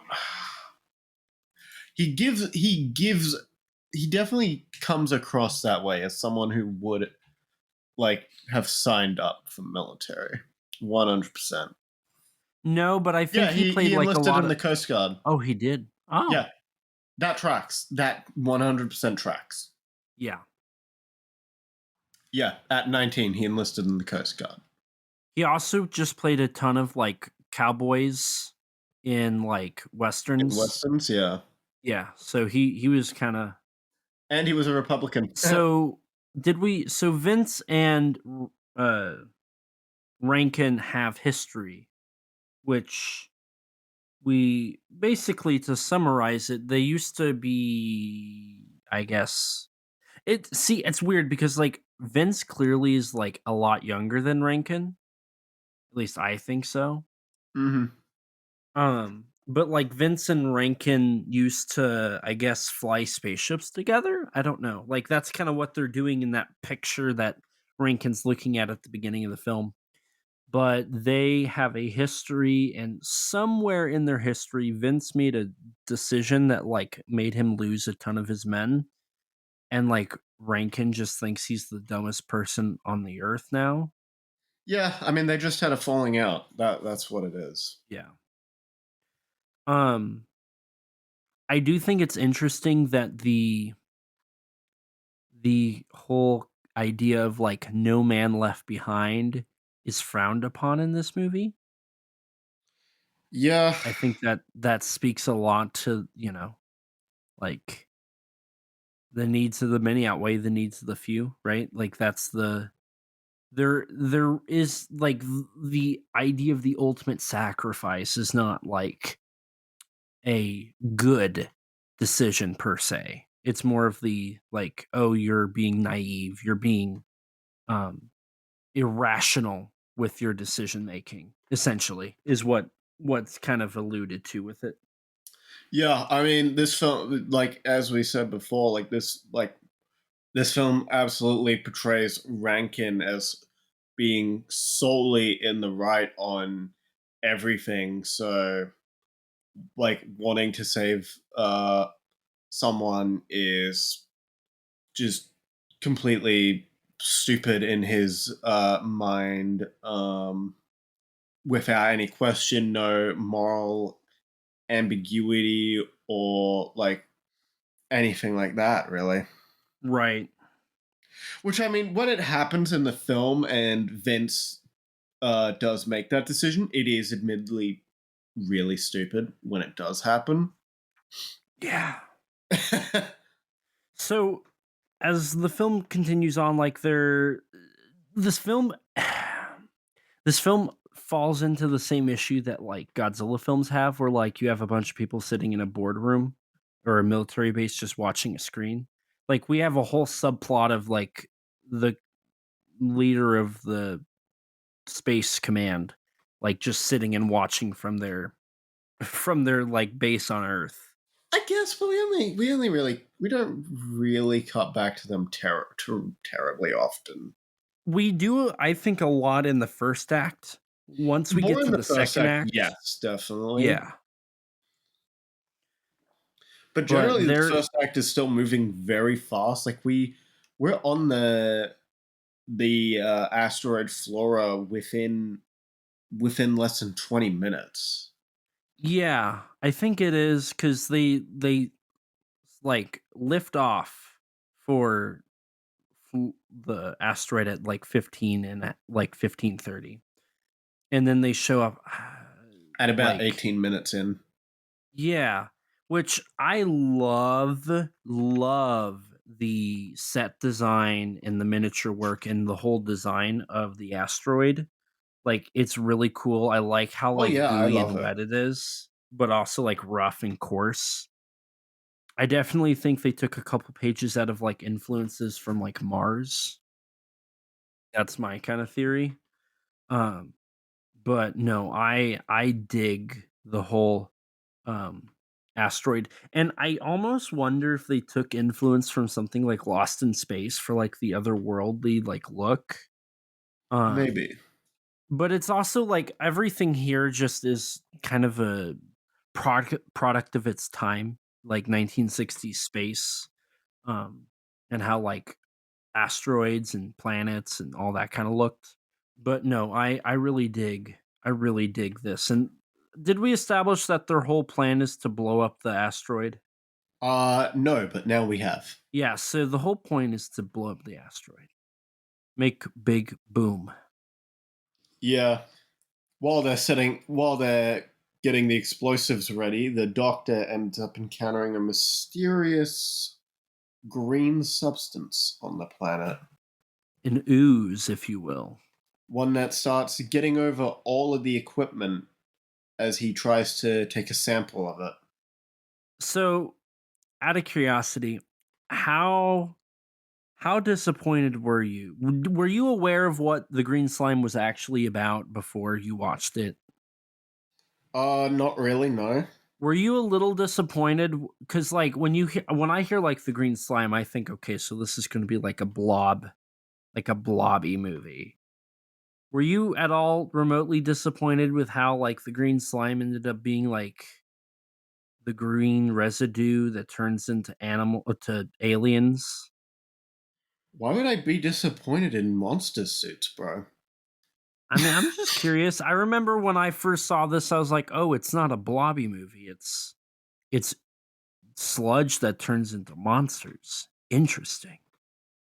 Why would I just be disappointed? That sounds better. That sounds more exciting to me. Because I wanted to see a Japanese blobby movie. Is that like a is that like a fetish or something? You good there? No, I just really like the blob, and I wanted to see what I've they never could seen it. do. Oh, it's really good. You need to watch it. I know. I need to watch the original and the remake. I know. But not don't worry about Beware the Blob. Just watch The Blob and then watch The Blob. You Okay, got that? sure. I'll get Do you know around which to it. movie do you remember which one you start off with? I think the Blob, and then I go on No, to the it's Blob. no, it's The Blob, and then you go to the Blob. Oh, right. My bad. Sorry. So, anyways, green slime. Plus, I knew going into it what the creatures looked like, to be fair, as well. That's fair. I didn't even know what the poster looked like, so it was all kind of like a surprise to me. I didn't know anything about the story, but I knew the poster and I knew what the creatures looked like. So all of our astronauts get back to the spaceship except for the doctor, and they're like, "Where's he at? Where's he at?" And then he comes running up. He kind of runs kind of stupid, if I'm going to be nitpicky. It's not like an actual problem with the movie. I'm just being obnoxious. He has a stupid run. And he's like, And he's like judgmental. this. He's like a 5-year-old kid. He's like, Commander Rankin, look what I found. Look at it. It's so cool. And Rankin's like, Get rid of it. yeah. And he's like, can we keep it? And he's like, no. And then he throws Slaps it. it out of his hand. Which, okay, so here's the thing that I get a little annoyed at is like, this is one of like, I think 3 major like mistakes that Rankin has. Because like his anger here, like breaking the glass makes the green slime, splash onto the doctor's pant leg. And like, they don't even like at all put the blame on him. Like to him, it's just like, okay, whatever. They move on. They don't do anything to like, what am I trying to say here? They don't call out his faults when he has them. Yeah. Which is obnoxious because it's like, okay, obviously he's making mistakes here. Obviously he's not perfect. But we're continuing to say he is perfect. See, I'm fine with Rankin making this mistake, but I actually, now that you mention it, I do think it would have been more interesting if Vince like used that and just like use Rankin kind of just being an a-hole to actually like properly fight back against Rankin and because our big running thing in this film is just the tension between Vince and Rankin throughout. Right. And so it, now that you mention it, is kind of a shame that the screenplay doesn't exploit this, that it is kind of Rankin's fault, even if not necessarily entirely, and even if the slime would have come on anyways. Yeah. Right, and like this isn't the only time. Like he also makes the mistake of like saying, and like they straight up like he's like, oh, this is weird because the whole he's like, you have to put our later on he's like, you have to put our suits through decontamination like 3 times, and that's what leads to the green slime mutating and morphing. Okay, to be fair, they didn't know it was. They were following protocol, yes. Yeah, but they also were making a fuss about like how much energy that Rankin was requesting to do that. So they could have easily like wrote something in. Yeah, sure. That one's a little more of a low hanging fruit one. But like that, there's also one other time I'm pretty sure where Rankin makes a mistake. It's like, okay, why didn't we call him out or exploit this or like make this like ammo for anybody else? I think it's also just a missed opportunity in the character to just make him like this. I hesitate to say perfect because he is just kind of an a-hole. He comes across as invincible. Yes. Yeah. And so I think because he's like portrayed and like played up as like this invincible, smart hero, like when, spoiler alert, when Vince dies for him, it's like, oh, okay. Right. Yeah. I think it works enough because it is meant to be sort of a redemption of sorts for Vince, but it definitely could be more effective. Mm-hmm. I don't like the idea of like our dynamic duo, right? Like one's played up to be irrational and stupid, and the other's played off to be Infallible. intelligent. Yeah. It's like, I don't like, you gotta blend them a little bit. There's gotta be a gray area where, Yeah. like, they both operate because, like, the way they are in this movie, and maybe it's because time has passed or something, I don't know, but, like, there's no way these 2 were partners. No way. Like, they would have picked up or done something along the way to, like, not be so different in their approaches to everything. Mm. Regardless, as the green slime sticks itself to the Doctor's suit and they make their escape off the asteroid, they blow it up and return back to the Gamma Free Station. They try to play up, like, the intensity of the scene with, like, Rankin gets cut and, like, they have to speed off and they're, like, going faster Right. than they should and they can't, like, get to their, like, force field button. Like, I don't I get why they were doing it, but, like, the fact that it's, like, we're not even 30 minutes into the film yet. It's like, "Okay, guys, like, you can't use this for, like, intensity because our main characters are here, right? Like, they're not gonna die." Mm. I feel like they really played up the intensity only for it to not be that intense. Mm. I don't know. I think it works here. But after this, they reach the Gamma 3.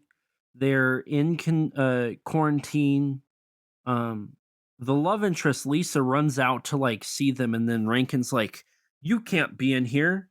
You need to, like, we're not decontaminated." And then she just leaves. It's like, okay, now she's got to be decontaminated too, guys. We're all gonna die. These people are leading the spaceship. They're all gonna die. We're gonna get Everybody's gonna space die. cancer. Yeah. Honestly, I wouldn't be surprised if their decontamination, like, rooms wouldn't, like, in the future give them cancer. I mean, yeah, based on the fact that Vince didn't even really think of doing much in the way of decontamination, yeah, that would track. Yeah. I mean, this is also where the tensions first start to come to a head, where Vince is adamant about it all being fine with, like, pretty minimal decontamination procedures, whereas Rankin is Right. very by the books and very, no, we must go through all essentially every aspect of the decontamination, go through it multiple times just to be certain. Right. It's also important to note, so here at the 30-minute mark, right, like, they've established the Florida asteroid, they've flown Rankin out, they've gotten to the spaceship, they introduced all the characters, then they flew out to the asteroid itself, blew up the asteroid, made it back, and got decontaminated. That is act 1 of 3. I'd say there's 3 acts to this movie. There's the initial problem, Yeah. followed by the discovery of the green slime, and then fighting back against the green slime. I'd just say essentially that is the, like, Oh it's yeah. split up into Yeah, the 3 three acts are 30-minute very stories. distinct, yeah. Yeah. Because the first one's primarily in space, like actual space, not on the space station. And then Act 2, I think, primarily is like the feeding area, the research area, the nursing area, and like the bridge. And Right. then the I mean, final act is it essentially has like a genre shift where it goes from like an end of the world sci-fi adventure to a monster movie. That's yeah. what happens here in this film. I'd even say that it goes from an adventure film to a horror film to a monster. Like not just like a horror movie itself, but a monster movie. Yeah. I mean, there are monsters, yes. Rankin, with his cut, goes down to get it taken care of. This is where Rankin and Lisa have their first like actual interaction. Yeah. Now, I'm pretty sure this is where like they're talking, and he says, "You don't love Vince, you love me." No, It's a that's in scene the right after dance. this. Yeah. So they exchange some stuff, they catch up, and then we cut to the party, right? Which is this like really 60s like Yeah. celebratory party. By the way, you can see in some of these scenes a brief cameo appearance by Linda Miller, who does get an on-screen credit at the very end. I remember Linda seeing it Miller when I was first watched the movie, but I did not remember where she is this watch, so could not see her in this. she's in like this party scene. She's a nurse, so she shows up in the nursing sequences. Linda Miller is from King Kong Escapes, if anybody doesn't know that. Mm-hmm. So that's pretty cool. We get the real awkward like sit down where like Rankin finds out that Vince and Lisa are going to be married next week, Yeah, and then he and just like, asks Vince, "May I have a dance with your fiance?" and I'm gonna tell you With right my now, ex. yeah, I'm gonna tell you right now, like if I was in a situation where my fiance and I were having dinner with my ex best friend, who also just so happens to be her ex, I'm not letting him dance with her. Like, who who would make such a dumb decision? What if they like what if he tells her that like my feet smell or something? I don't Right. know. I see that's a real big concern in your life. Good to know.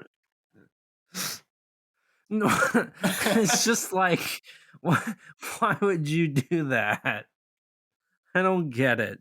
I mean, in context, it makes enough sense because, like, he's still, they're still all trying to be friendly with each other. Also, she hates him, but I guess this is 1960s and it's America making it. Yeah. Oh well. Meanwhile, as a scientist puts their spacesuits through the through decontamination, the green slime oozes from it. Right. And then this is also intercuts the exchange between Rankin and Lisa, where we get the "you don't love Vince, you love me." Like, God. what? You're really gonna say that? Like, you can tell that whoever wrote this movie was just having all five of these people who wrote this movie. Like, none of them wanted to be like, that doesn't sound right. That delivery is a little prude, and extrudes. Rankin's just so matter of fact throughout the entire movie. It just ends up being really bizarre and really funny at times. Yeah, no, I wholeheartedly agree. It's like that line, "You love me." It's like, oh my god, like you can't help but laugh at that. That's like a very funny line. Honestly, I think that's the funniest thing in this entire movie. If I'm going to be honest. I think the dynamic between Rankin, Vince, and Lisa, like as much as it can be written better, I think it's what makes the movie for me. So, would you not want to watch the Japanese version then? I I considered watching the Japanese version, but I was like, I mean, A, it's harder to find, but B, I'm like, honestly, yeah, it cuts out down a lot of the character stuff. It's like that's kind of the soul of the movie. Say what Right. you will about the writing, but it is kind of the soul of the movie.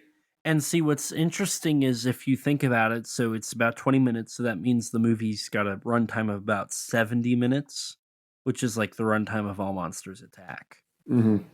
So it's, I do agree with you, like the whole, like most of their plot, most of the like human development's gone, but I would also almost just say that like these characters don't have any development and the They're love very plot, static, definitely. Like they don't. yeah. There is a little bit of growth for Vince at the end, but it's at the very end, he has a small redemption rather than really an actual arc. I just kind of took it as he was fed up with his woman looking at another man, so he's just like, I That don't too. care. That too.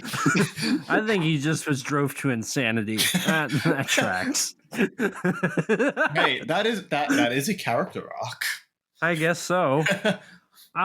See, I almost feel like cutting that love plot, because like even at the end we don't get any like Rankin says, you don't love Vince, you love me, but for the most part we don't get much of a like, what am I trying to think here? We don't get much of a, or like, yeah, or like a tie, like tying that knot up, right? Like they never kiss. We don't even see them together in the same scene in the end. Like the camera cuts away from 2 close-ups of them. And then Rankin goes back to being the commander and tells people to do what they're doing. Like we don't get any tie. We get nothing. There is no conclusion to the love story. And I think that's why, I mean, it's obvious that it was kind of tacked on at the very end. I almost wonder if like the main plot, which is without the love triangle, was shot first and then they shot the love triangle stuff after the fact. I almost wonder if that was something they did. I don't know. But I just feel like the movie would be a lot more dry if you remove the subplot. Okay, but then it's only a runtime of an hour and 10 minutes. Sure. And the love plot isn't even in the first act, really. So like the first act is going to be virtually the same. It really would be the second half. Maybe you and I should like track down the Japanese version and watch it, and then like next episode we can like briefly be like, have a little addendum. Yeah. The green slime's post Japanese opinions. But anyways, as their party goes on, the green slime appears in the decontamination room and kills the scientist. Right. Which we don't really see what happens, Right. but we get the alarms, and then Vince and Rankin and Lisa all go to check out what's going on. Right. And they begin investigating what's happening on station, and this death is like really cool. Like the dead body is like gruesome. Oh yeah. No, this movie is for the 60s, honestly, more gruesome than I was expecting.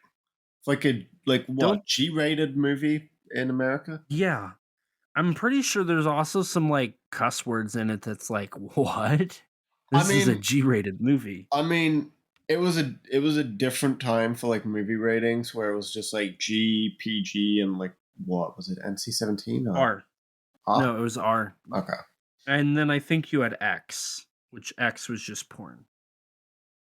Yeah. So, but yeah, like in spite of the G rating, like still pretty violent. I mean, Godzilla movies were G and they were violent as well around like this time in the 70s, but yeah, I was gonna say, like, if you want to compare this to a Godzilla film, like Godzilla versus Gigan, I think and Green Slime are like on par, something like that. Yeah, because Gigan's got like the gruesome blood from Gigan like chopping up Godzilla, and then you've got the language. I mean, what's his name? Kunimura in Mechagodzilla, like they shoot him in the neck and blood squirts at the screen, and that was that's right. I forget how violent that death is. You're right. Yeah, that death is brutal. Yeah. I mean, basically, anytime someone or something bleeds in that movie, it's a blood fountain. Yeah. Which, I guess that makes sense when you consider, like, Battle Without Honor and Humanity was kind of that way. So was Lady Snowblood, where, like, if an arm got cut off, it was a blood fountain. Yeah. Yeah. I never thought about that before, but that's actually, yeah. Huh. I mean, I remember us talking about that, something similar about like that in hetero, where that was kind of just an emerging trend. Mm-hmm. But anyways, back to Green Slime. There's an investigation unit, and yeah, another guy gets killed. Where we get a first little glimpse at the creature's arms. Okay, so let me explain something to you real quick, Rex. The first death occurs during a dinner party or a meal party or whatever. One person gets killed. Nobody else knows really what's going on, but it's a gruesome death. And so they go searching for it. One of the people goes into the air ducts to look around and see what they can find. Oh, I see what you're saying here. I see what you're comparing it to. You picked up, and hopefully the listeners, if you've seen the movie I'm referring to, you know what I'm saying here. This movie screams proto-alien. Now, that being said, we all know. So, Alien took its influences from Dark Star, which was the Dan O'Bannon student film, and then Planet of the Vampires, which is a 1965 Italian film, by the way, Italian, which is interesting because of the whole Walter Manley connection to Italian cinema. I think that's kind of a cool little thing there. I do wonder if Green Slime somehow had a little bit of an influence. Maybe. I mean, from the sounds of it, it was a decently popular TV movie. Like when it went to TV in America, it sounded like it was decently popular. So there's a chance. I mean, I don't think it's something that was like specifically an influence, but like maybe they Dan watched had it, seen it, and so just kind of that's just happened to write something similar unintentionally. I mean, considering the fact that Dan O'Bannon was a fan of science fiction, I feel like he had to have seen the Green Slime. Maybe. Like, I feel like that's just something that would have happened. Also, the fact that like these people get sent off to this location, and like later on we get like the text on the screen of like communicating back, like there's a life form on this on this spaceship, and we can't. There's just a couple things in here that it's like this feels like a proto-alien. Even the fact that like the slime attaches itself. I did think a little bit about Alien, where how it's like a similar thing where they've got all these weapons and they're running around with the weapons, but they really don't. The weapons are really kind of useless in this film, right? Because when they use and it's green. It's green, like green the blood in Alien. Yeah.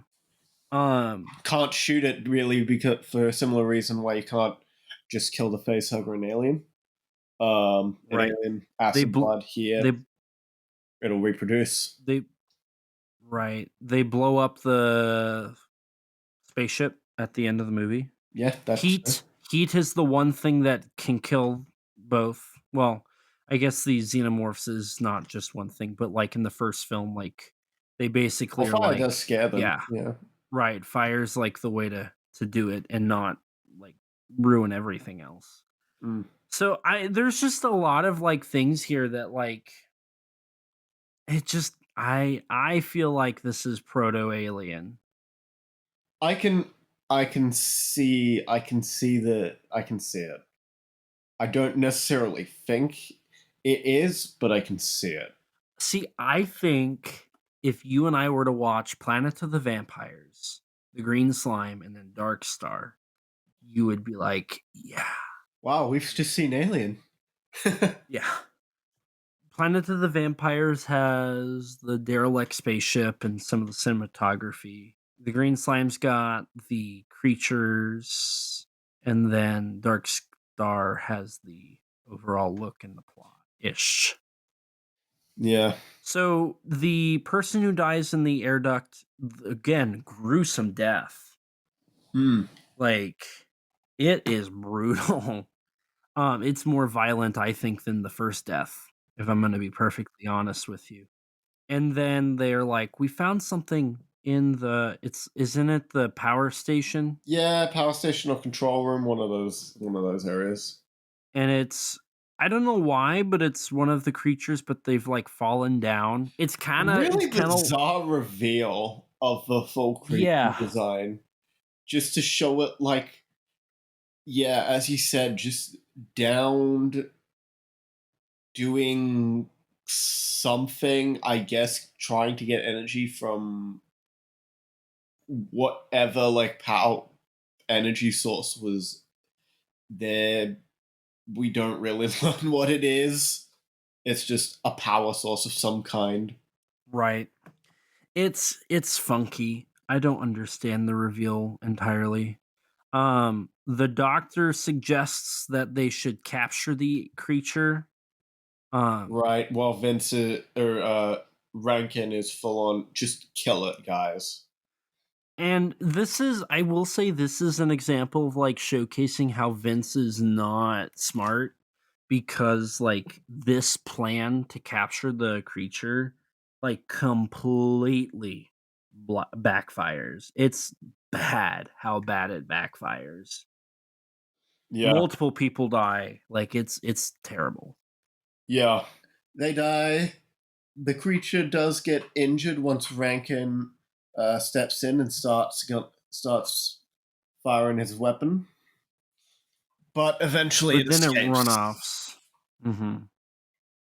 Eventually, as Vince gets injured in this, and so he goes to get his injuries treated by Lisa, where again there's some more tension between the love triangle.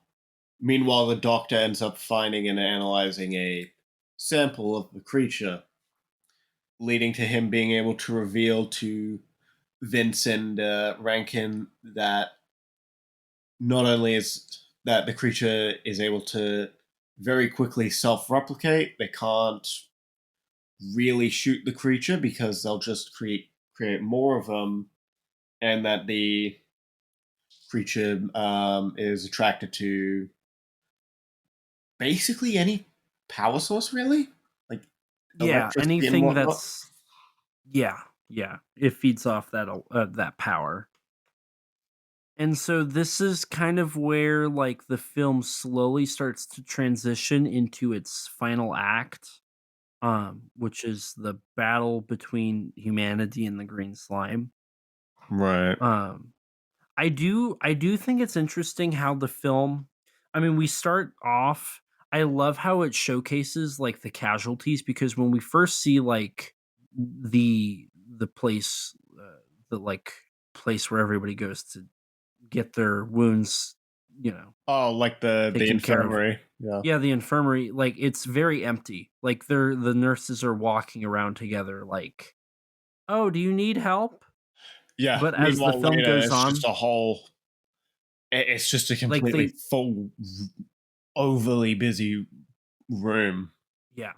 And like eventually like they run out like people are on the floor. Like they don't even have enough beds. I think that's really cool to really show like all that Right. like following up and showing us the casualties and like what's really happening. Right, and there's so Even many though people that they don't even have time to evacuate everyone before like one of Rankin's plans goes underway. so I think the film does a great job at like showcasing stuff like that where it's like the the casualties and like the reality of what would happen in a situation like this. I think that's a really well done aspect of the film.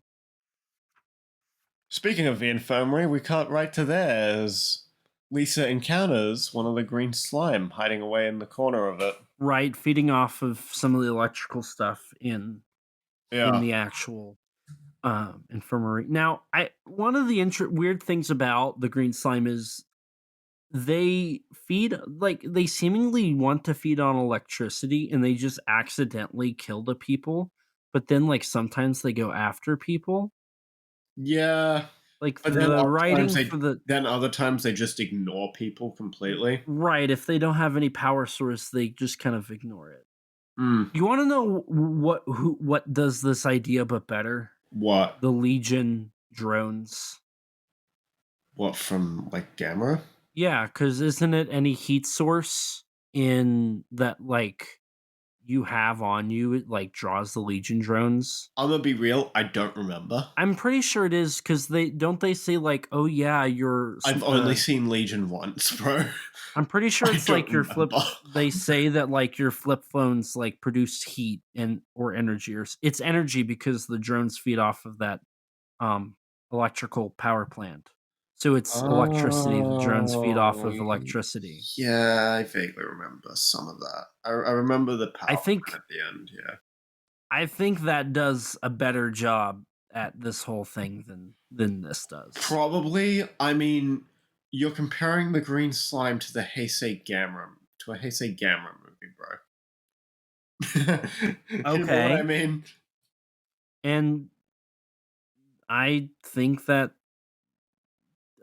um No way. Heisei Gamera is better. That's crazy. and and you know what? I think that there are better directors than Martin Scorsese. That's crazy, bro. I don't know. What? So Who's, they who, sound off who's the your example? Adam Wingard? no. So they sound off the alarm in the infirmary, and they come to attack the alien. Yeah, Um, trapping it in another room. it ends up bleeding like all over the place because they keep shooting it, Yeah. and then they just kind of watch from afar as they see like the green slime continues to like grow and And become heal more and itself too. more. I think that the effects there are really cool, and like just the fact that they're watching it happen in real time is kind of freaky. Yeah, Like I really like that. yeah. No, it's really cool, and this movie does do a good job at making the slime feel really unstoppable. Like the tension, like the film does a good job at just that escalating tension. By the end, once there's like hundreds of them, you really feel like, yeah, this station's completely overwhelmed. How there's no way these guys gonna defeat all these slimes. How are they gonna do it? You know? Yeah, I think I really wish that the character writing was better on Yeah, these because like if we had better characters, I really think like the tension of like the as they continue to attack like they're only playing defense this whole time. They're never offense yeah, because even when they attack, like it's to fend them off because their attacks aren't killing them. In fact, it's just making it harder for them as time goes on. Like there's so much you could do with that. There's so much like you could develop from there. And if these actors put in a little bit better performances and the writing for them was better, I think this film would just be a really good um science fiction film. mm. But even then, I still think in that regard of just the tension, I do genuinely think the film does a solid job at that. Once we get to the final act, I definitely think that tension's better executed and like Mm-hmm. really does a decent job. Mm-hmm. Mm. Yeah, and pretty much from here, it's just various sequences of them trying to figure out how to stop the green slimes, how to contain them on certain sections of the ship and whatnot, and getting getting the injured away from them as well. Right. And what I really do like as well is like every once in a while we kind of get an intercut of like more things that are going on, and like once we start with the plan, which the plan was Rankin's plan, correct, where it's Yeah, they're gonna track the slime into one spot and then contain them there. Um, like as the time goes on, I really like this is another element of Alien is like the claustrophobia, right? Because Yes, like they're down yeah, these narrow hallways and they have these giant like carts that are designed to just drive in the hallway. yeah. It's just big enough, like, all of that's really well done, and the fact that, like, they have to turn their lights out. Like, this whole, like, sequence of events, I think, is really, really well set up, and I Right. think But I do also think this is where some of the cinematography gets a little too excessive with the yeah, zooms. yeah, And or, like, also the there's fast some, cuts. yeah, the fast cuts I was generally fine with, but it does lead to there being I felt like there was like some geography issues in the scene in regards to where certain characters are Yeah. in relation to each other. Like it feels like um Vince's group tel- teleports where early in the scene Vince's group and Rankin's group are essentially flank the slimes, but then suddenly it's the slimes and Rankin flanking Vince's group suddenly. Right. Yeah, no, it's really hard to follow and track, It's and not I it's think not terribly egregious. Like once I didn't notice it the no. first time I saw it, but I caught it on this viewing where I'm like, wait, how is he there? Right. Um, especially once they, like, start ramming into the walls and, like, everything kinda falls apart, that's where I think it gets really difficult to really follow everything, Mm-hmm. um, just because, like, it's all close-ups and, like, it's shaky cam and it's cutting really fast, and admittedly, like, everything you're seeing is just the same thing, it's, like, the same people wearing the same outfits on Yes. the same Yeah. things. Yeah. It's like I can't really tell who's who. Like, is one of our characters about to get hit? Like, and how do they not hit anybody?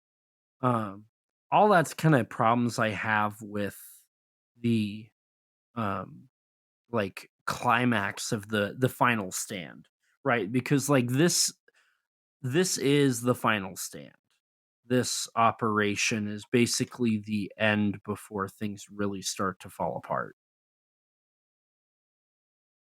Because the green slime are taking over everything, like, they break into the infirmary, they're attacking our boys, um, Rankin has to, like, get the slime out of the infirmary, and they gotta get everybody, like, escorted out.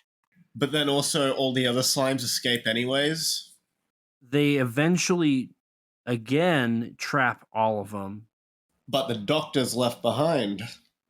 Which I'll just say this, Halperson, so he, like, appears out of nowhere, and he's like, It's a I it's a need." really just kind of stupid set of events that leads to this really stupid character decision where Vince essentially repeats the mistake that is discussed earlier in the film and tries to save Dr. Halverson when he's dead. It's a very stereotypical thing for a scientist in a sci-fi movie to do. The whole like, I need my stuff, and then like they screw everything else up, like the bumbling scientist, and then they die. Now, I do love Halperson's death, like Oh, when when they the open the door comes door up and and he's just oh, stood there and just his face has yeah. No, that's great. it's That's a really great well done. reveal. Yeah. But I do think it's like, okay, how like they already had a camera that could see inside. Could they not see that Halperson died? Well, it's like Vince sees him struggling and it's like I have to help him. But it is still frustrating that it's like Vince waits this long. Halverson's obviously going to be dead, you know. I think Right. if it was something that just happened like in a very quick moment, I think it would work a little better. Um, but then also Lisa joining him in that decision makes it more frustrating. Right. Because you could almost argue that maybe Vince wouldn't make that decision, but she went along with him. And it almost feels like it's in a act of Defiance against Rankin. yes. Yes, and it's like you guys just proved him right. And it would work if like you could save Halperson, but like and see perhaps like if they had done that, like the It's the idea thing. of It's like like oh it's like like if Halverson was like maybe like in a corner hiding from the creatures and not being not directly in front of them, being attacked right there. right. I think it could work a bit better, and yeah, it just work better, like, and not just be this really stupid moment that leads to a whole portion of the spaceship getting blown up.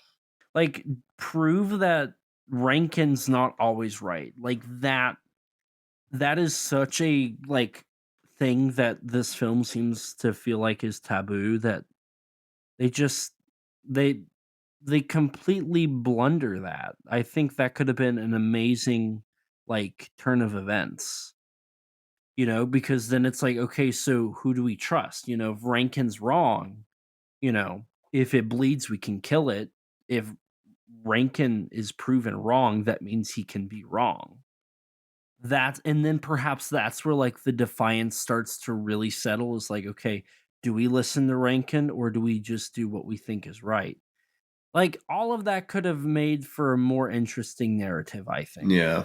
But you're right, the slime eventually get out and then they go into the other power room and like okay, I do think this is a little stupid. They hit some flammable stuff which blows up a whole third of the space station, but like none of our main characters are injured Yeah, by that it. is And kind they of were like in the cell block next to it. yeah. I kind of wonder if they did the whole explosion thing to like I guess do the whole like now they're stranded, like what do they do now? Kind of motion, but it also just kind of feels like it's like okay, so either way, like you are going to have to blow up the ship anyway. Right. And yes, yeah, speaking of which, Rankin begins to order the evacuation of the station in order to destroy it in a sequence that is shot entirely in Dutch angles as well. Yeah. Yeah, this was where I was like what's with the Dutch angles?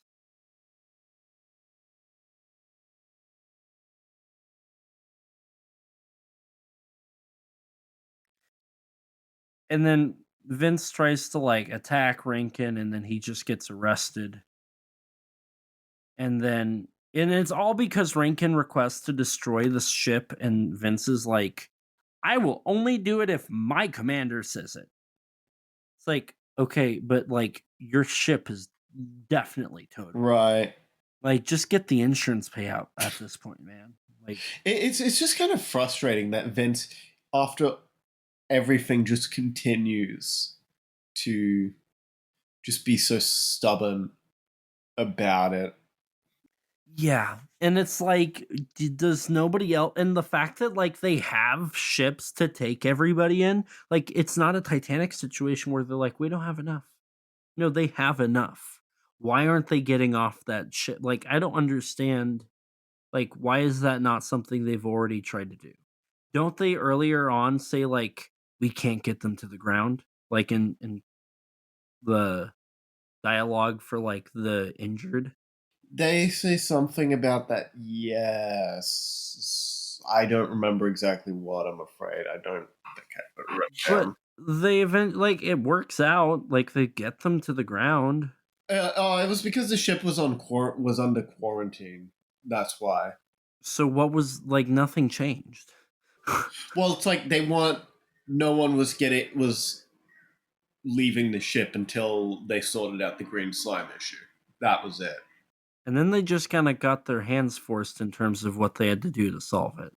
So Rankin gets approval to blow up the ship because Rankin's always right. Glad to see you catching on. They make plans. They like figure everything out. They see that like the whole outside of the ship is getting overrun by the green slime, Right. which is kind of cool. I think that is kind of cool. Yeah, and there's just like hundreds of them on the ship as well. And there's so many suits, by the way. Yeah. And they all look pretty much like the same like quality. It's not like there's like a one like main suit that looks really good and the rest just look really dodgy. No, they all look about as good as each other. I mean, obviously it's the same mold, but I don't know, it's just pleasantly surprising. I also just love the fact that like once the spaceship exploded, like they just start crawling everywhere. It's like, okay, they have no like limitations. You know, they can be in no atmosphere, they can be in atmosphere, they can like I bet they could be in water. Like that's really cool. Like the idea of like, okay, these things could overrun the world, I think is really well done. Yeah. Eventually they fend off the slimes from the solar generator so that they can use it to send off the escape ship. However, Rankin has to go back and can't escape with everyone because he has to go back into the control room to flip some switches. I think it was to, if I remember right, it's to manually destroy Gamma Free, right? So first of all, Vince goes out, he overhears the plan, which is evacuate. They can't, it's like they can't open the bay because the shield or the solar panel is like covered with the aliens, and so it's not getting enough power. So Vince is outside with the rest of the people fighting the aliens. And then yes, so Rankin has to go back because I think it's autopilot. They can't autopilot. That's what I thought it was, but I think they also mentioned that it's the manual meant to just destroy Gamma Free, pretty much. Yeah, I'm pretty sure the whole idea is like they're gonna fly it into Earth's atmosphere, so it'll burn up and explode. But that might actually be it.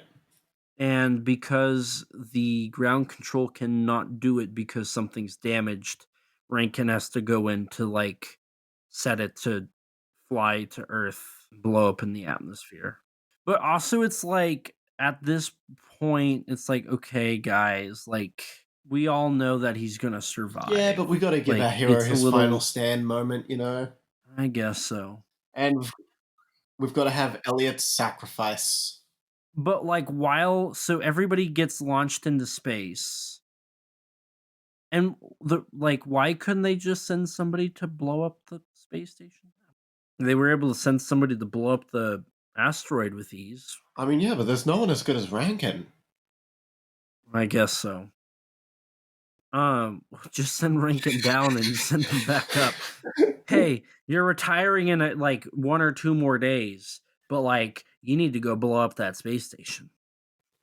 Okay, I'll go blow it up. I mean, that's what he does. Like That's what he does. But like, there's like the fact that at some points, like Rankin like throws a gun and it impales one of the aliens. It's like, okay, guys, like He's a protagonist, man. Like you said, Vince comes in at like right in the nick of time because Rankin's gun's gone and he's about to get cornered. And Vince starts fighting all the aliens, and then Vince dies. R.I.P.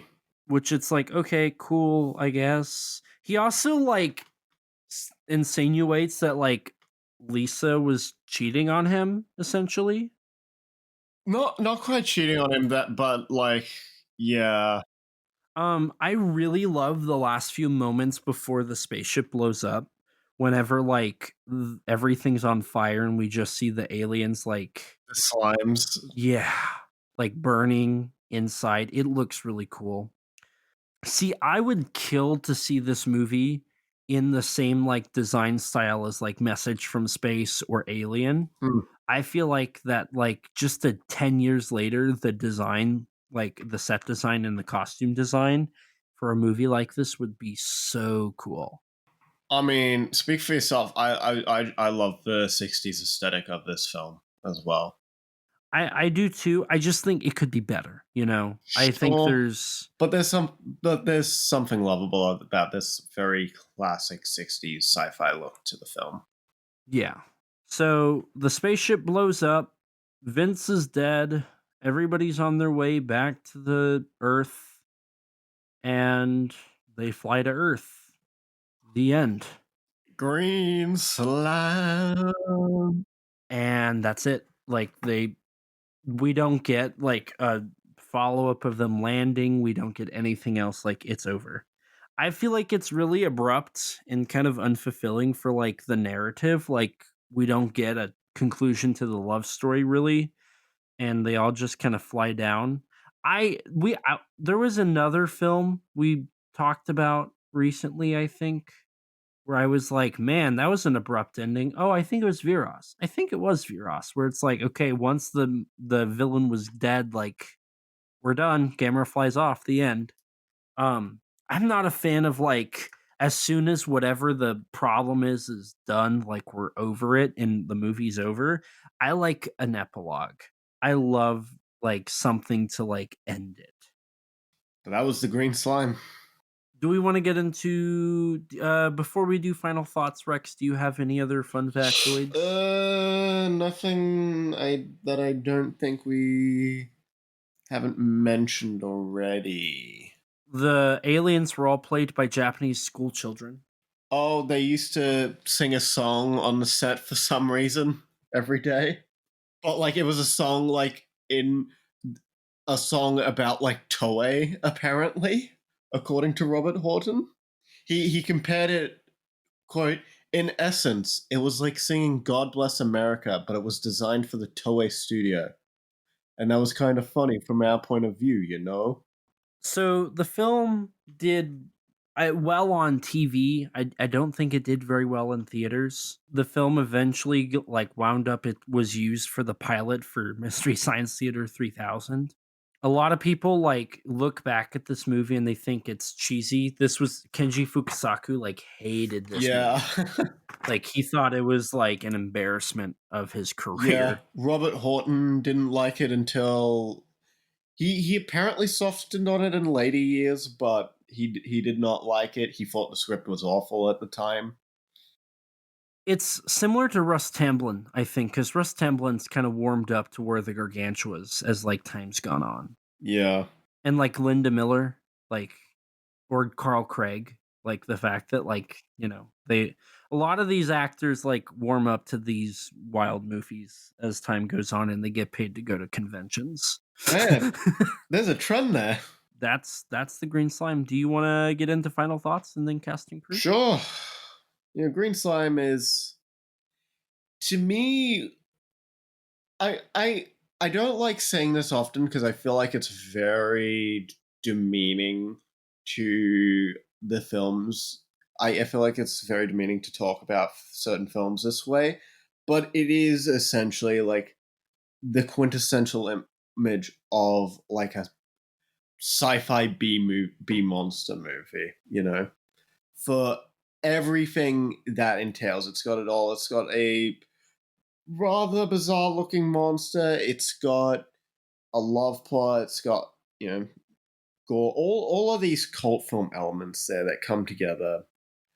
I think it's a lot of fun because of that. I think as that sort of quintessential just 60s sci-fi movie, it's a really good time. I am seeing it in theaters was genuinely an absolute joy for me. I absolutely adored watching it in theaters, and it's not a great film by any means. I'm not going to pretend like it is, but I still think it's quite a bit of fun and quite enjoy this film. Yeah, see, for me, I mean, the film starts off very fast. It introduces us to the issue that our characters have at hand. We get introduced to our side characters, our lead. I do agree. Like the '60s camp and its styles, like the theme song, the set design and the narrative. Like it's very fun. Like it's definitely like a movie that like if you don't think about it, like it's really easy to watch and it's fun. However, like my biggest problem is if you are watching, if you're trying to be invested, like it really feels like the actors aren't trying like to really act. There's not a lot of emotion coming from any of the actors, and they often like fall flat and are very melodramatic. I think that the main character and like the love triangle are very forced in terms of like their overall like narrative. And oftentimes I feel pretty uncomfortable with like Rankin's whole personality. It's very obnoxious and hard to like look at him as the heroic figure, the protagonist, if you will. And like at the very end, when like Vince sacrifices himself and then Rankin and Lisa get together, it just kind of I felt very unsatisfied with that ending. That's not the ending I wanted. The movie is like it looks like it's on the scale of a theatrical film, but like the narrative definitely feels more like a TV movie. Mm, And that 90-minute runtime just like hammers home the idea of a TV movie. right. It definitely feels like uh, uh, just an old cult movie you would encounter on TV, which I mean, essentially is what it became. I still think that that's what it originally was supposed to be, Mm. just based off of It everything. would make but sense. I'd definitely say it makes sense. I really think that if this film was made in like the mid to late 70s, I think it would have been a lot better. And like even though like it is fun, like this is by far the worst Kenji Fukasaku film I've watched. I like this more than Message from Space. I enjoyed this more than that. I really like the look of Message from Space. I can't say I which kinda remember it bumps well up enough for to me. be able to comment on that. It looked like Star Wars, but cheaper. That's true. I just don't remember the specifics. Well, are we ready for cast and crew? Yeah, sure. Starting with our crew, we have Kenji Fukasaku as the co-director. He also worked on Message from Space, Viras, Samurai Reincarnation, Legend of the Eight Samurai, and Battle Royale. Your other co-director is Katsuhiko Taguchi, who worked on Jakku Dengekitai versus Go Ranger, the TV show Devil Boy, Captain Ultra, Johnny Sacco and his giant flying robot, Sanpei the Kappa, the Great Yokai Strategy, Kamen Rider V3, Kamen Rider X, Kamen Rider Amazon, Skyrider, Superhero Barum 1, Inazuman F, Secret Squadron Go Ranger, Akumazi Zir 3, Super God B Bun, and Jakku, and then Spider Man. Your writers are Takeo Kaneko, Tom Rowe, Charles Sinclair, who worked on Snow Devils and Batman, the TV show, and then William Finger, who also co wrote Snow Devils and was the co creator of Batman, as previously Pause. The established. other guy also worked on Batman? Interesting. He worked on the Adam West TV show. He wrote a couple episodes. Wow. I actually didn't know that. But that's Mhm. really cool and probably explains how Bill Finger got involved. Ivan Reiner, one of your producers, worked on Terror Beneath the Sea, The Wild, Wild Planet, The War of the Planets, War Between Planets, and Snow Devil. William Ross was a voice actor and actor in actor, I should say, in The Mysterians, Terror Beneath the Sea, The Last Dinosaur, The War in Space, Message from Space, Viras, Gappa, the Triphibian Monster, Ibra, Horror of the Deep, Son of Godzilla, Latitude Zero, and The Legend of Dinosaurs and Monster Birds. He also acted as an overseas editor for The Real Ghostbusters, the Alf Animated Series, and the Alf Tales series. Walter Manley, your producer, I already went over his filmography. Hiroji Ota, your producer, worked on Prince of Space. Ogizawa Kaname, a producer, also worked on The Snake Woman and Golden Bat. Toshiaki Tsushima, your composer, worked on Message from Space, The Monkey Troops, Pro Wrestler star Aztekazur, and Dinosaur War Eisenborg. Charles Fox also did music for the film. He worked on Barbarella, Short Circuit 2, Repossessed, and Puffin Stuff. And then for your main cast, you have Robert Horton as Jack Rankin, Richard Jackal as Vince Elliott, who was in Latitude Zero, Luciana Paluzzi, who played Lisa Benson, was in Captain Nemo in the Underwater City, Ted Gunter played Hans Halperson, was in Gorath, and Robert Dunham as Captain Martin, who was in Mothra, The Last War. King Kong vs. Godzilla, Mothra vs. Godzilla, Dogora, The Face of Another, Godzilla vs. Megalon, Godzilla vs. Mechagodzilla, and Espy. And with that, that is your cast and crew. Well, Rex, do you have anything else you really want to bring up here for The Green Slime? Honestly, I think I've made my peace with this movie. I'm sure, as you said before, you will never want to talk about this movie again Yeah. after everything. Yeah, I've done my part. I'm slimed out. But I do have one last thing I must say, Rex. And what's that? Hello. I'm Elijah and I have a Kaiju and Tokusatsu problem. Joking aside, I am Elijah Thomas. I'm a writer. I've written for GodzillaMovies.com, Kaiju Ramen Magazine, Kaiju United, of which I'm the Chief Innovative Officer for, and my writing has also been featured in the book Giant Bug Cinema, A Monster Kid's Guide from Bear Manor Media, where I wrote about Ghidorah, the three-headed monster. I've also been given the privilege to work with my good friends at Giant Monster BS on their second season as a creative consultant covering independent kaiju films. Outside of writing and podcasting, I also served as a consultant on the Titanic Creations officially licensed Yungari articulated figure. You can order yours today at titaniccreations.com/Yungari. I also have had the privilege to produce bonus features for SRS Cinema. I have worked on Yuzo, The Biggest Battle in Tokyo, Liverleaf, War of the Ninja Monsters, Jiron vs. Gora, Hoshi 35, and a long list of titles coming soon. Dene's Chaos is one of them, and Outer Man's another. You can order these Blu-rays all on srscinema.com. I'm also a filmmaker and YouTuber. You can check out my stuff on my YouTube channel, ET13 Productions, where you can see some of my short films and my old YouTube videos, along with a playlist that features all of my appearances on YouTube. I do plan on getting some new videos out soon, so definitely check that out. You can also check out my action figure photography on my Instagram at ET13_productions and my X, the artist formerly known as Twitter, thanks Danny, at the same handle.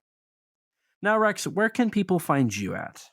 Well, dear listeners, you can find me on YouTube at Rexino, on Twitter at Rex_Xenomorph, and on Instagram, Rex_Xeno. And if you want to check out some of my writing, go take a look at the Tokusatsu Network. And as for the podcast, don't forget to rate us on iTunes. That boosts our ratings and helps us get recommended to more people just like you. If you don't have an Apple device, which I don't blame you, I don't, that's a lie. I'm reading this off of a MacBook. But you can rate us on Spotify. To stay up to date with all things Kaiju Conversation related, head over to www.kaijuconversation.com to find our episodes, social media, news, and updates. Follow us on Twitter at KAIJU_CONVERS. If you don't have Twitter, you can follow us on Instagram or like us on Facebook. If you're like me before podcasting and you don't have any social media, lucky you. You can email us at kaijuconversation@gmail.com, all lowercase, all one word, you know the drill. And as always, we'll read your reviews on air for everyone to hear. We also have a Teespring store. Eventually we'll have original artwork on there, but until then, you can sport our awesome logo on a t-shirt or maybe even a coffee mug. If you'd like to chat with us, check out our Discord server full of others that have similar interests to you. Recently, we had a discussion about upcoming SRS Blu-ray releases. It's a great community full of great people. Don't forget to subscribe to our YouTube channel and hit the bell so you can be notified anytime we upload a video. We sometimes post exclusives to the channel like bloopers for episodes or minisodes talking about news or other subjects. And a huge thanks to Rex for editing all of these episodes and all the other content we upload. His links can be found in the description below. Along with Rex, we'd like to give a huge thanks and shout out to Danny DeMena of the Godzilla Novelization Project for his amazing vocals on our theme song. You can support him by following him on Twitter at Danzilla93_GNP or visit his website GodzillaNovelizationProject.com. And a huge thanks to Grattan Conwell from the podcast Giant Monster BS for composing the music for our theme song. You can support him by following him on Twitter at Giant Monster BS or on any podcast platform under the name Giant Monster BS. And with that, we're going to wrap things up here. So thank you guys so much for listening to yet another 1968 Tokusatsu title, the green slime. It's been a lot of fun. I enjoyed this, and I don't think I will ever, ever, ever be able to look at the Showa era the same again. Likewise. And with that, we're going to go ahead and wrap this up here. So thank you guys so much for listening. And as always, please remember, life's too short to not talk big. Bye, guys. Bye. We are set, we are in debt. There's nothing to sweat. Life's too short now, baby. And not too big now, baby. Conversation. His name's Elijah, baby. And also Rex now, baby.